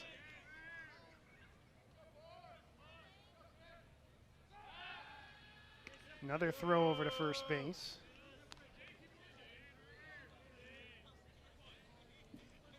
And was probably a teammate last year, one anteater from Huntington Beach High School, Cole Clark, a freshman we haven't seen in a game yet. There's another one on the roster, a freshman, Tyler Bellarose, who we could see. Third straight throw over, checking on Adam Haight at first base.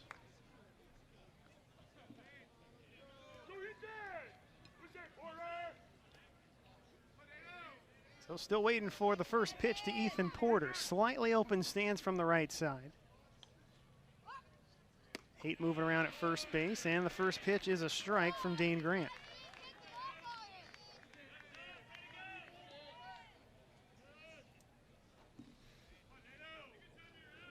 Porter, his very first time up to plate.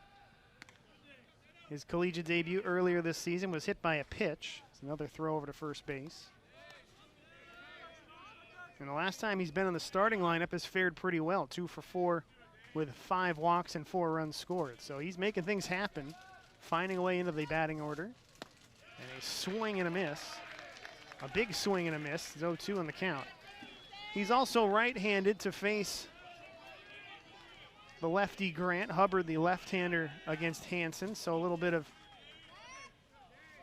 Coach Mitch Canham working that angle. On deck, another right-hander in Singer. A 5th throw over to first base this at-bat. I guess I should check Adam Haight's stealing numbers. 2 for 6 this year. As a team, 15 for 24 with a stolen base tonight is there Oregon State. As a pitch laid off high to Porter, 1-2. 5-1 game, 2 out, top of the 7th inning. Leadoff bloop single, still at first base. 1-2, breaking pitch, got him, and Dane Grant. Second strikeout of the inning, leaves the leadoff single on base. And he's got the Anteaters to the stretch, trailing 5-1. Back with you for the Anteaters side of things here on ESPN Plus. Listening on KUCI 88.9 FM.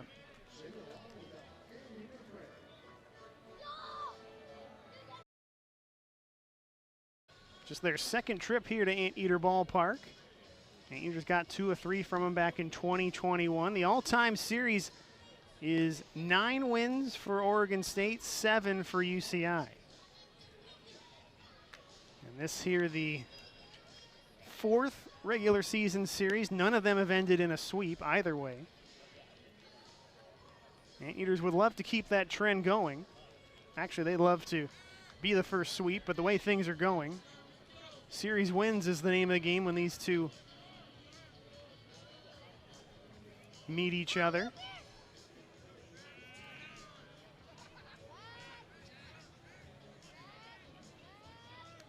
So the offense will get back to it.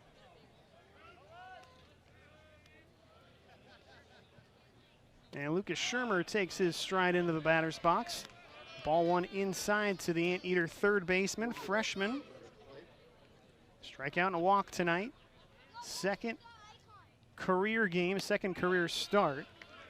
Takes a fastball on the inner half, 1-1.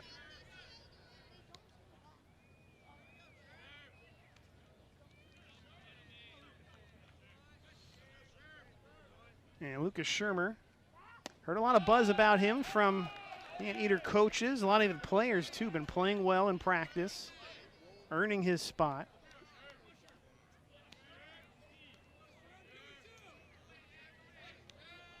Batting seventh here in this order, just the freshman. 1-2 from Yeager. Pitch up high. So far, a single in his first ever at-bat, an RBI walk in his second plate appearance. Some strikeouts and walks, but every time really working the count.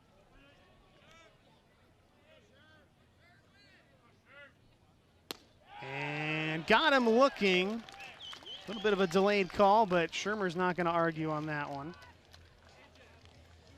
So Yeager, all he's done is come in and strike out all three batters he's faced. As Efren Ortega's spot in the order is taken over by the man with the longest name on the team, getting his first crack here at Anteater Ballpark, Michael Podstreleni. Got into the game last Tuesday at UCLA. Made his first start Saturday at Cal State Fullerton and takes a strike there from Yeager. Redshirted last year, hurt his foot in the tail end of last year. So he's been still on the mend early in the season, but full strength and inserted right into that lineup. And the check swing, home plate umpire says he went around 0-2. Ortega tonight struck out twice. Podstreleni officially 0 for 6. Made contact a couple of times. Left-hander from San Diego. Cathedral Catholic High School, 5'10", 190. Takes the pitch outside. As we mentioned, it's on the program last year, did not play. Bats left, throws right, wears number 16. And 1-2, ball in the dirt.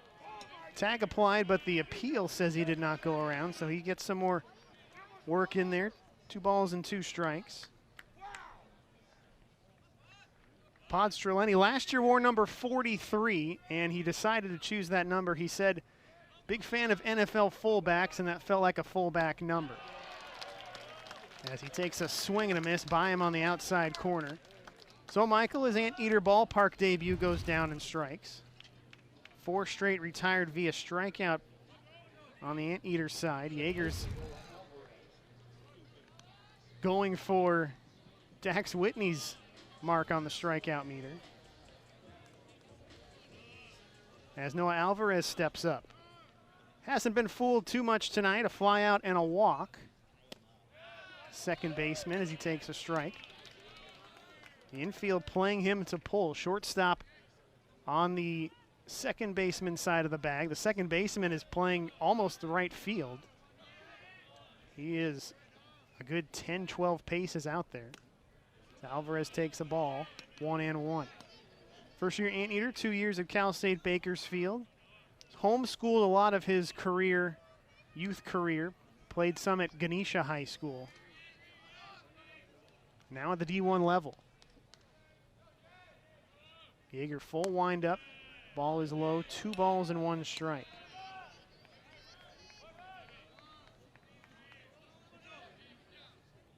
Alvarez just 6 hits in the early going. Walk he drew earlier was his 6th. 2-1, that was a slider, could not get a bat on it. Swings through it 2-2. As the infielders do some dances, Paul Vasquez, the third baseman, he's now in that spot between the umpire and the second base bag. Back to shortstop. Goes Oregon State's Tyler Inge as ball taken low. Count worked full by Noah Alvarez. Nobody on, 2 out, 5-1 game, bottom of the 7th. And the pitch is fouled towards the Anteater dugout. ESPN Plus all weekend, KUCI 88.9 FM all weekend. Our friend Jalen Delphin back at the studio, getting us through to the Anteater faithful. Hello to everybody watching, no matter where you are. I know a premier game here on the Friday night docket. Lazy fly ball to left field. In charging hard was Proctor, and he settles underneath it for the final out. 1-2-3 go the Anteaters. Still a 5-1 ball game. Looks like a new arm coming in from the pen. After this 60-second break, we'll let you know who it is back here on ESPN Plus and KUCI. The third pitcher of the night for UC Irvine is their second right-hander of the night, Ricky Butler. David Butler, I should say. David, on the year, first of all, is from Riverside, a transfer after 2 years, although he pitched only one, but he did on a championship team at Riverside City College. Butler, the right-hander, now a redshirt senior. David hasn't pitched a great deal, just 4 games this year. Had some great moments last year on the Big West Championship team, especially the first, let's say, 2/3 of the season. But this year, no record, ERA of 7.36. Only worked 3 2/3 innings. David Butler's allowed 4 hits, 3 earned runs, struck out 3 and walked 2. Connor Deach will be behind home plate, picking up for Ortega. Might remember Podźwilinski pinch hit for Efren in the bottom of the inning. So we go to the 8th. Dane Grant, by the way, what a performance. He faced 5 batters, allowed 1 hit, nothing else, and struck out the other 4. A.J. Singer, Jacob Craig, Paul Vasquez for Oregon State. David Butler, 6'1", 185. Trying to keep it at 5-1. David pitches from a stretch and works, and that crossfire delivery misses away with his slider, ball 1. Basically a fastball slider pitcher working on a change, which has been inconsistent, but when good, really matches up with the other 2 pitches. 1-0 here. That's in there, 1-1. Singer fouled out the catcher, flew out to very deep center field on a heck of a catch by Tommy Farmer. Walked in the 3-run 6th inning and scored. Takes high and away.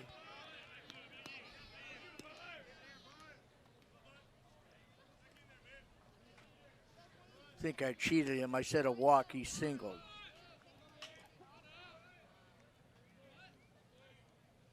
Two-one pitch from David Butler to the Oregon State second baseman, and it will miss. Ball 3, 3-1. Same 2 teams tomorrow. 1 o'clock on ESPN Plus, 12:50 on KUCI.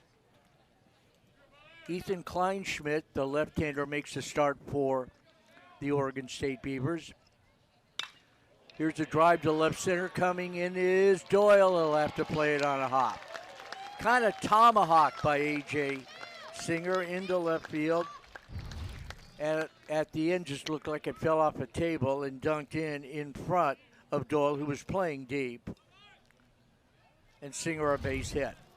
For UC Irvine, last year's Big West Conference Pitcher of the Year, Ricky Ojeda, makes the start. Finn Walsh starts Sunday for the Anteaters at 1. He'll be opposed by right-hander Eric Segura for Oregon State. 1 on, nobody out for Craig.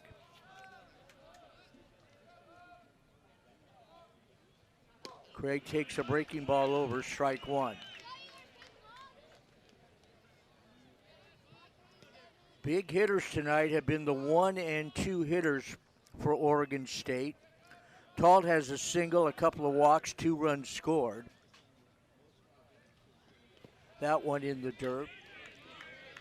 Adam Haight has doubled twice, singled twice. He's 4 for 4. Quite a 1-2 punch there. So the center fielder and right fielder have been difference makers offensively for the Beavers. Butler from the stretch. 1-1 pitch, outside, backhanded by Deach. 2-1. Connor Goodsize, 6'3", 200-pound junior from Mission Viejo. Anteater catcher went to Mission Viejo High School and a couple years at Santa Ana Community College. Butler's 2-1 is popped up. Short right field. Alvarez out, Carney in. It'll be Frankie for the second out.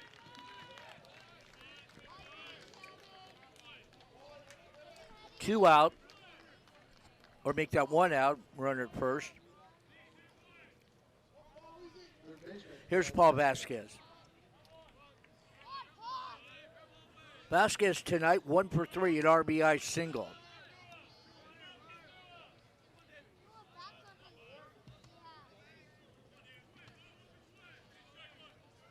Third baseman with that open stance. Anteaters, Phil Stad, Alvarez up the middle, double play dip, Butler over to first.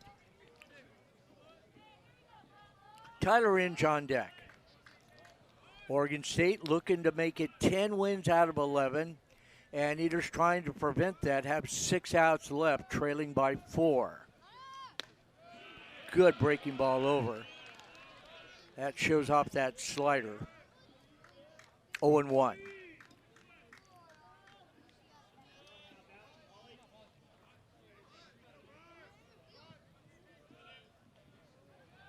David set.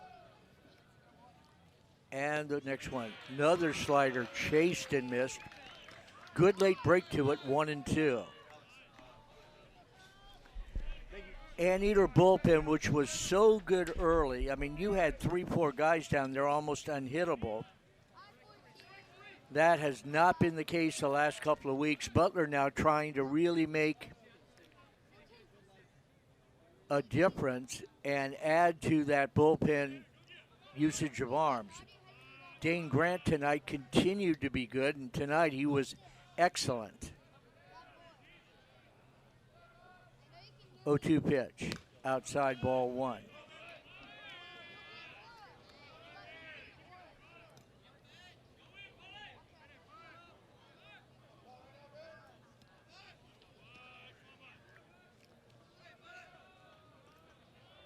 Singer, the senior, experienced ball player. Butler drives him back.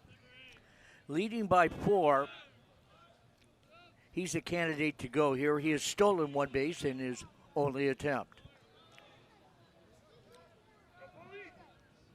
Butler, glance back at the base runner. And David's pitch is outside. Connor Deach, a nice backhand save on that. 2-2.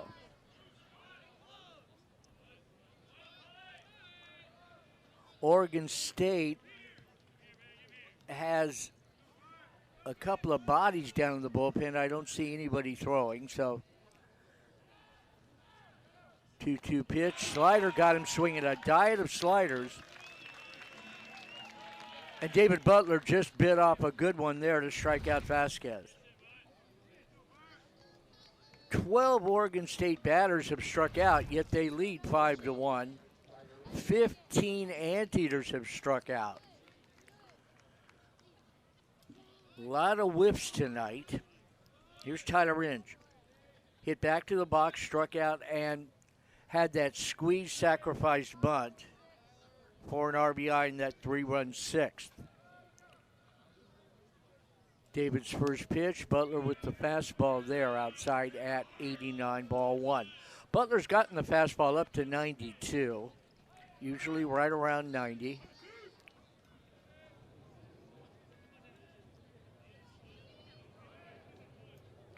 Beavers in their black and orange tonight. Butler misses outside. Deach bluffs a throw, 2-0. David takes his time out there, digging a hole on the mound. Plants the right foot on the rubber, the left in front. Has his sign. The 2-0 to Inge. He bunts it back towards the mound. Butler will have it. Overhand to first high. Nice toe dance going up high to get it. Coming down on the bag is Anteater first baseman Alonzo Reyes. That'll do it. No runs, a hit, a man left. We go to the bottom of the 8th. Oregon State 5, UC Irvine 1.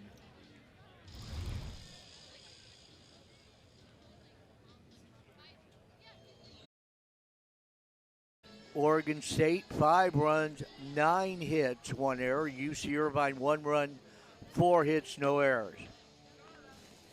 Anteaters desperately trying to snap a 6-game losing streak.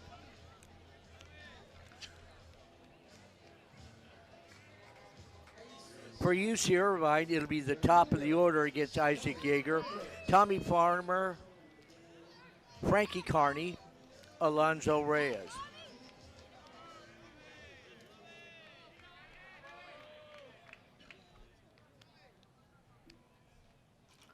First pitch is outside, ball 1.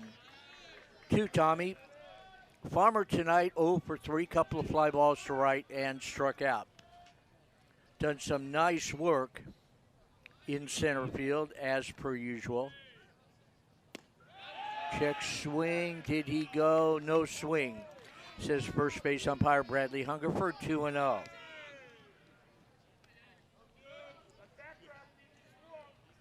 Nyan Hayes has taken over in left field for Oregon State.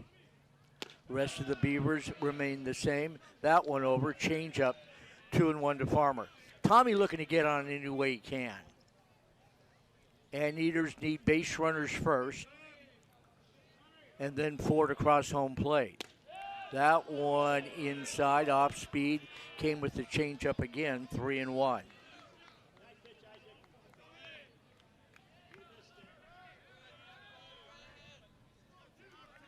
Yeager, big 6'6", 255-pound right-hander, 3-1 inside. Farmer draws a leadoff walk. Walk as good as a hit right there. Anteaters have not had many base on balls tonight. Just 2. Brings up Frankie Carney. Carney's had a heck of a game. Frankie 2 for 2, couple of singles, walked and scored. And looks like the Frankie Carney of old, at least for this evening. Yeager's pitch on the outer edge, strike 1 to Carney. Reyes and Philstad to follow. Vasquez at third on the fringe of the grass in case Carney, who's been known to bunt now and then, would try it. Frankie holds up, but the pitch is over anyway, strike 2 call. Middle infield double play depth. Outfield shading Carney a good 5-6 steps towards left for the left-hand hitter. Farmer with blazing speed, a moderate lead. And Carney might have been hit, Andy. I believe he was hit. Frankie on board for the 4th time tonight. Hit on the foot, and the Anteaters get a break there. 2 on, nobody out. And we'll see how long Oregon State is going to stay with Isaac Yeager. Alonzo Reyes to the plate. Philstad and Gaz to follow. Couple of left-hand hitters and a right-hand hitter.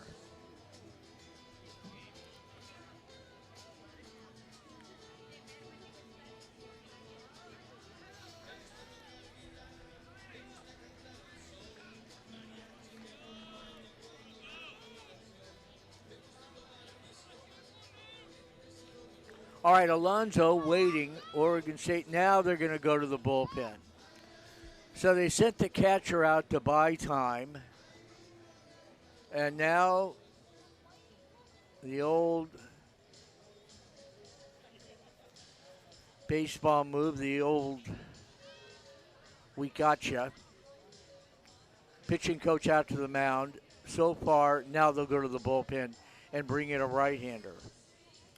Well, they'll go with a right-hander to replace a right-hander, with the Anteaters going with their 2 best hitters, who happen to be left-hand hitters, coming up. So a pitching change for Oregon State here in the 8th inning. Yeager goes an inning and 2/3. Fared well until this inning, where he walked and hit a batter. Did not allow a hit. 1 hit batsman, 1 walk, and struck out 4. Pitching change, we'll take a 90-second break. 5-1, Oregon State, ESPN+.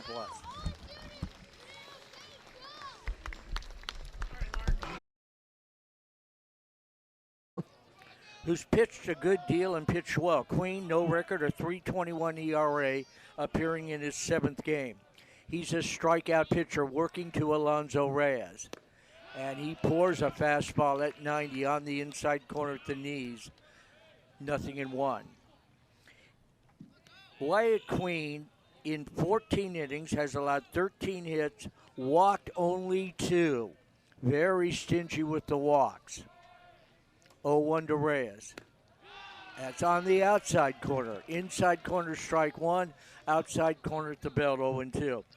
He has struck out 23 while walking 2. A remarkable number in 14 innings. Allowed 1 home run. Opposition batting .236 against Wyatt Queen. 0-2. In the dirt. Good scrambling stop by Jacob Galloway. 1-2. The Oregon State outfield has really moved around.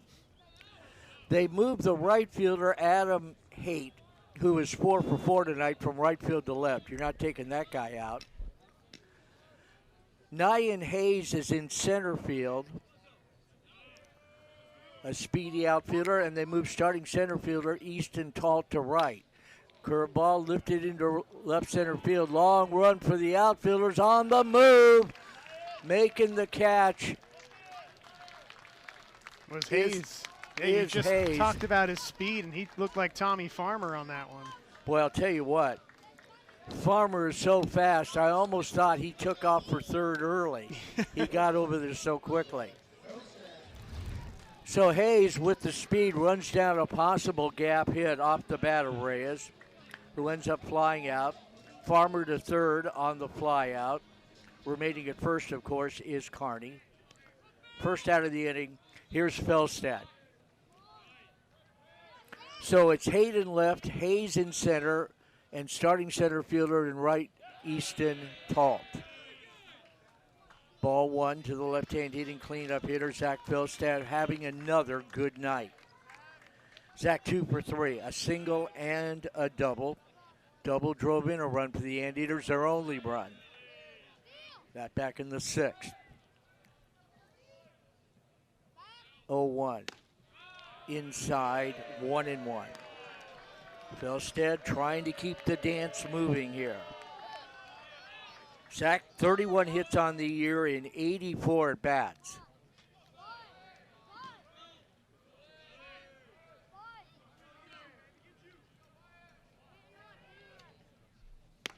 Takes inside again. 3-0. Felstad will take a walk, as good as a hitter as he is, because a walk would bring the potential tying run to home plate. Landagaz due up, but Theo Kim is out in the on-deck circle. 3-0. Over, strike 1 called. Taking all the way was Zach, 3-1. Felstad hitting just under .370.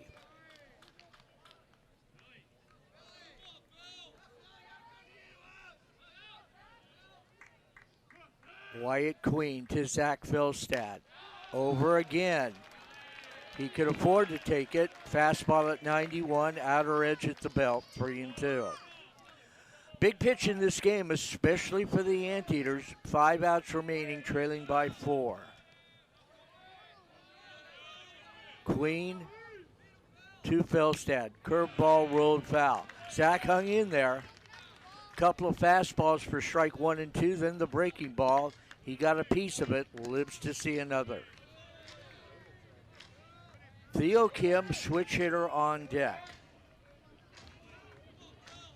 Kim, of course, would hit from the left side against the right-hand offerings of Wyatt Queen. 3-2, swung on and missed.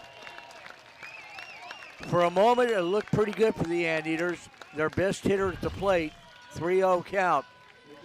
Give Queen credit. He comes back to strike out, Zach Felstad. Second out of the inning. 16th Anteater to strike out. I don't care who's pitching. That's too many. Way too many. Here's Kim. Theo pinch hitting. Theo finally healthy.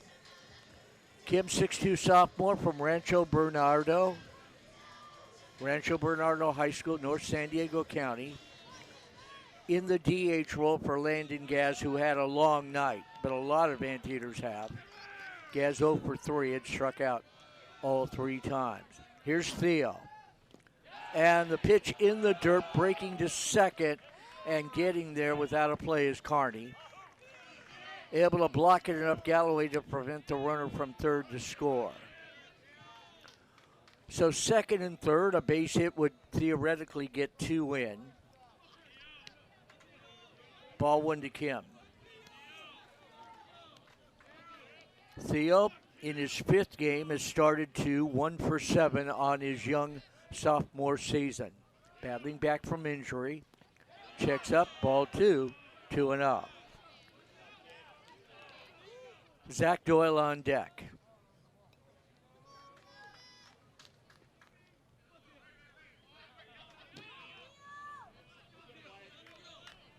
Second and third, 2 out. Infield playing him straight up.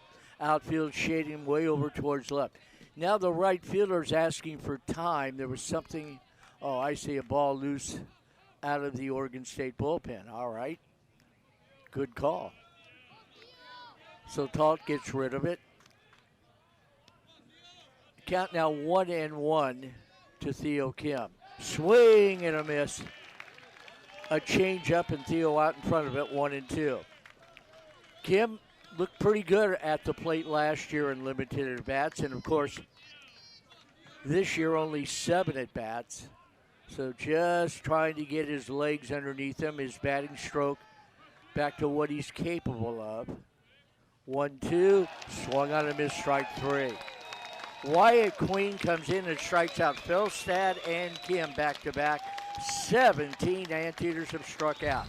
In the inning, no runs, no hits, 2 left. We go to the ninth, 5-1 Beavers.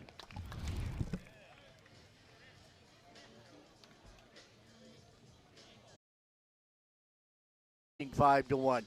Let's recognize our outstanding crew tonight from ESPN Plus. Our engineer is Jesse Rodriguez. Our producer right behind us doing his usual fine job is John Powell. Alexa Chavez, as always, directing and doing a wonderful job at that. Annette Romero on the playback again tonight. Jeremiah Sanchez working the score bug. ESPN Plus replay by Ben Panza. Our trio of camera operators, and they are good ones. High home, Eric Edison. First base, Mike Lance. And at third base, the Hall of Famer in our book, Jacqueline Jameson. Mickey Decker working our press box cam again tonight. Worked the ninth inning. Butler pours in a strike to begin it.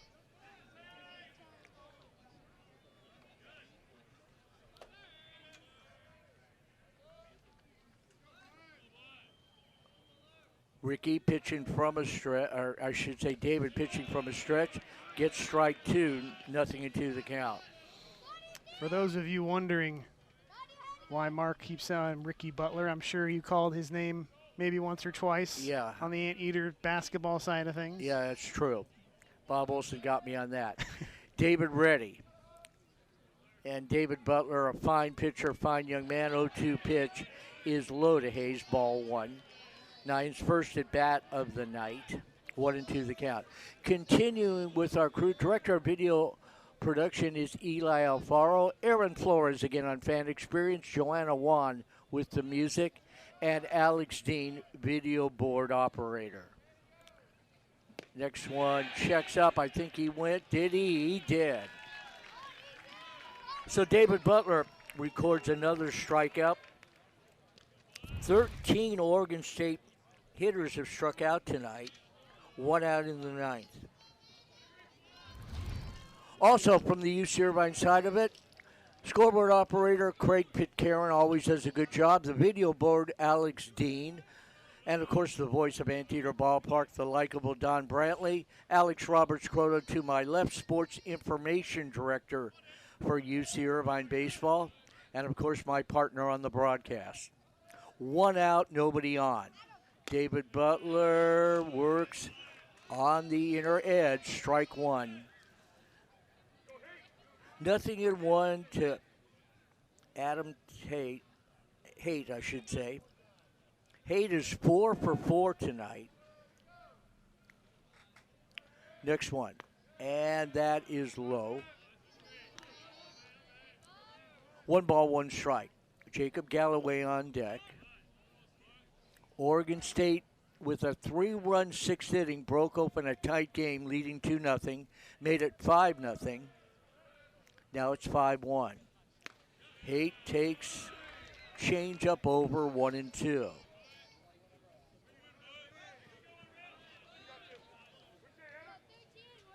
He's finishing up in left field. Started in right, bidding for a perfect night. Adam Haight. David Butler back. Little ground ball foul. First base side. Trickles down past Alonzo Reyes. Will do it again. Very light breeze here tonight on the opening night of spring. Oregon State trying to make it 10 wins out of 11. UC Irvine in trouble, in danger of losing their 7th straight. Would you believe it? David Butler swings and a miss. Good pitch, and they finally get Adam Haight. So David doing a nice job, strikes at the first 2 hitters here in the 9th. That means 14 Oregon State batters have struck out, yet they look good, leading 5-1. Here's Galloway. Galloway, a quality hitter, but tonight 0 for 4. Struck out twice, line to center, bounced to short. David Butler works him and misses upstairs, ball 1. In the Anteater half of the 9th, they'll need 4. Due up are Zach Doyle, Lucas Shermer, and Connor Deach. David back. Butler slings a pitch a bit low, 2-0. So Butler a chance to be a big bright spot for the Anteater bullpen, which right now is on shaky ground. The arms are down, the talent is there. We've seen it. 2-0. Bounce to second on a clean hop. Alvarez has it. Flips to first, and David Butler, a perfect 9th inning. Couple of strikeouts and a weak ground ball to second. Butler gives the Anteaters 2 strong innings. Oregon State gone in order. We go to the bottom of the 9th. 5-1 Oregon State.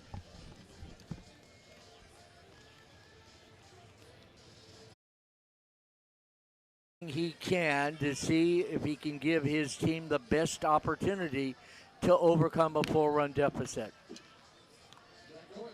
Great guy, heck of a manager, and a great young head coach, Ben Orloff. But his team is struggling. Just 1 run tonight, let's face it, against some first-rate elite pitching by Oregon State. Nothing new for the Beavers. But trail 5-1. Doyle tonight, 0 for 3, 3 strikeouts. He's had company. Queen works up and in, ball 1. Wyatt Queen came in, got a fly ball, a couple of strikeouts. Last inning to thwart what could have been an Anteater rally. 1-0, ball 2, 2-0. Anteaters just 4 hits tonight.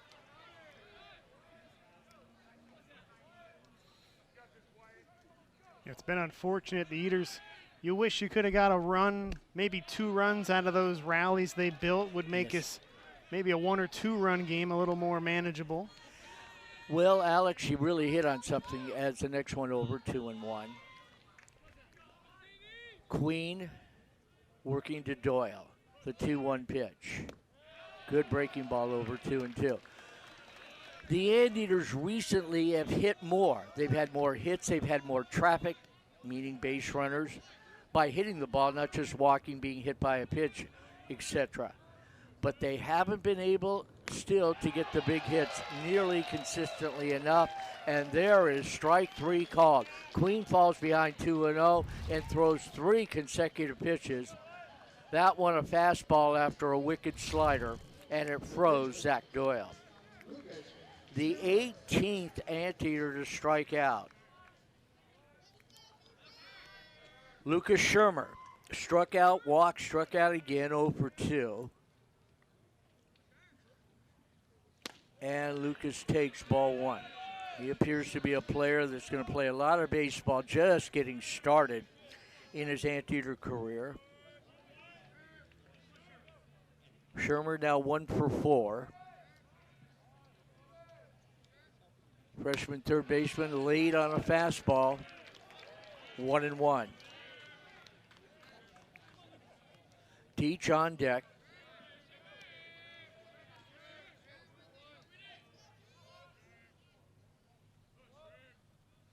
That one is over. Inside corner at the knees.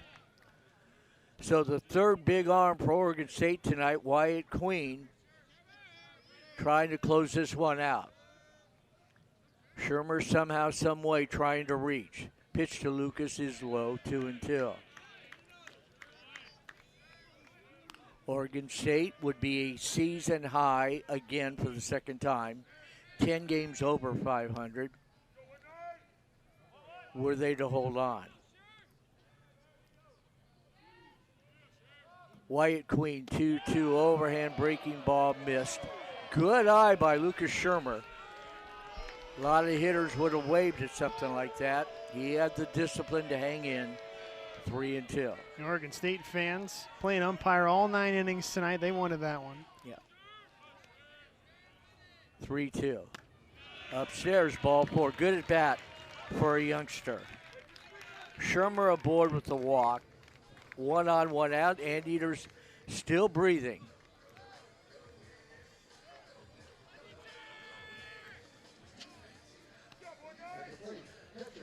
Connor Deach to the plate. Connor, big guy, 6'3", 200-pounder. Richard Jr., transfer from Santa Ana College. Hasn't played too much early in his Anteater career. First year with the program. Takes way high, ball 1. Connor Deach, just 5 at-bats, 0 for 5. He has scored 2 runs. He has walked a couple of times.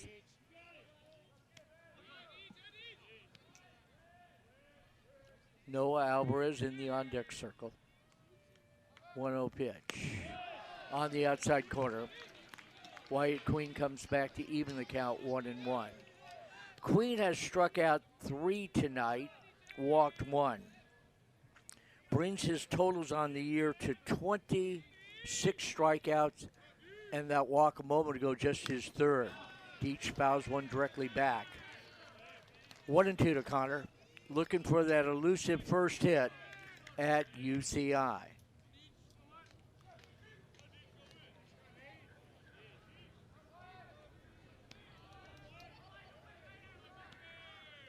Meanwhile, Shermer carefully with the lead at first.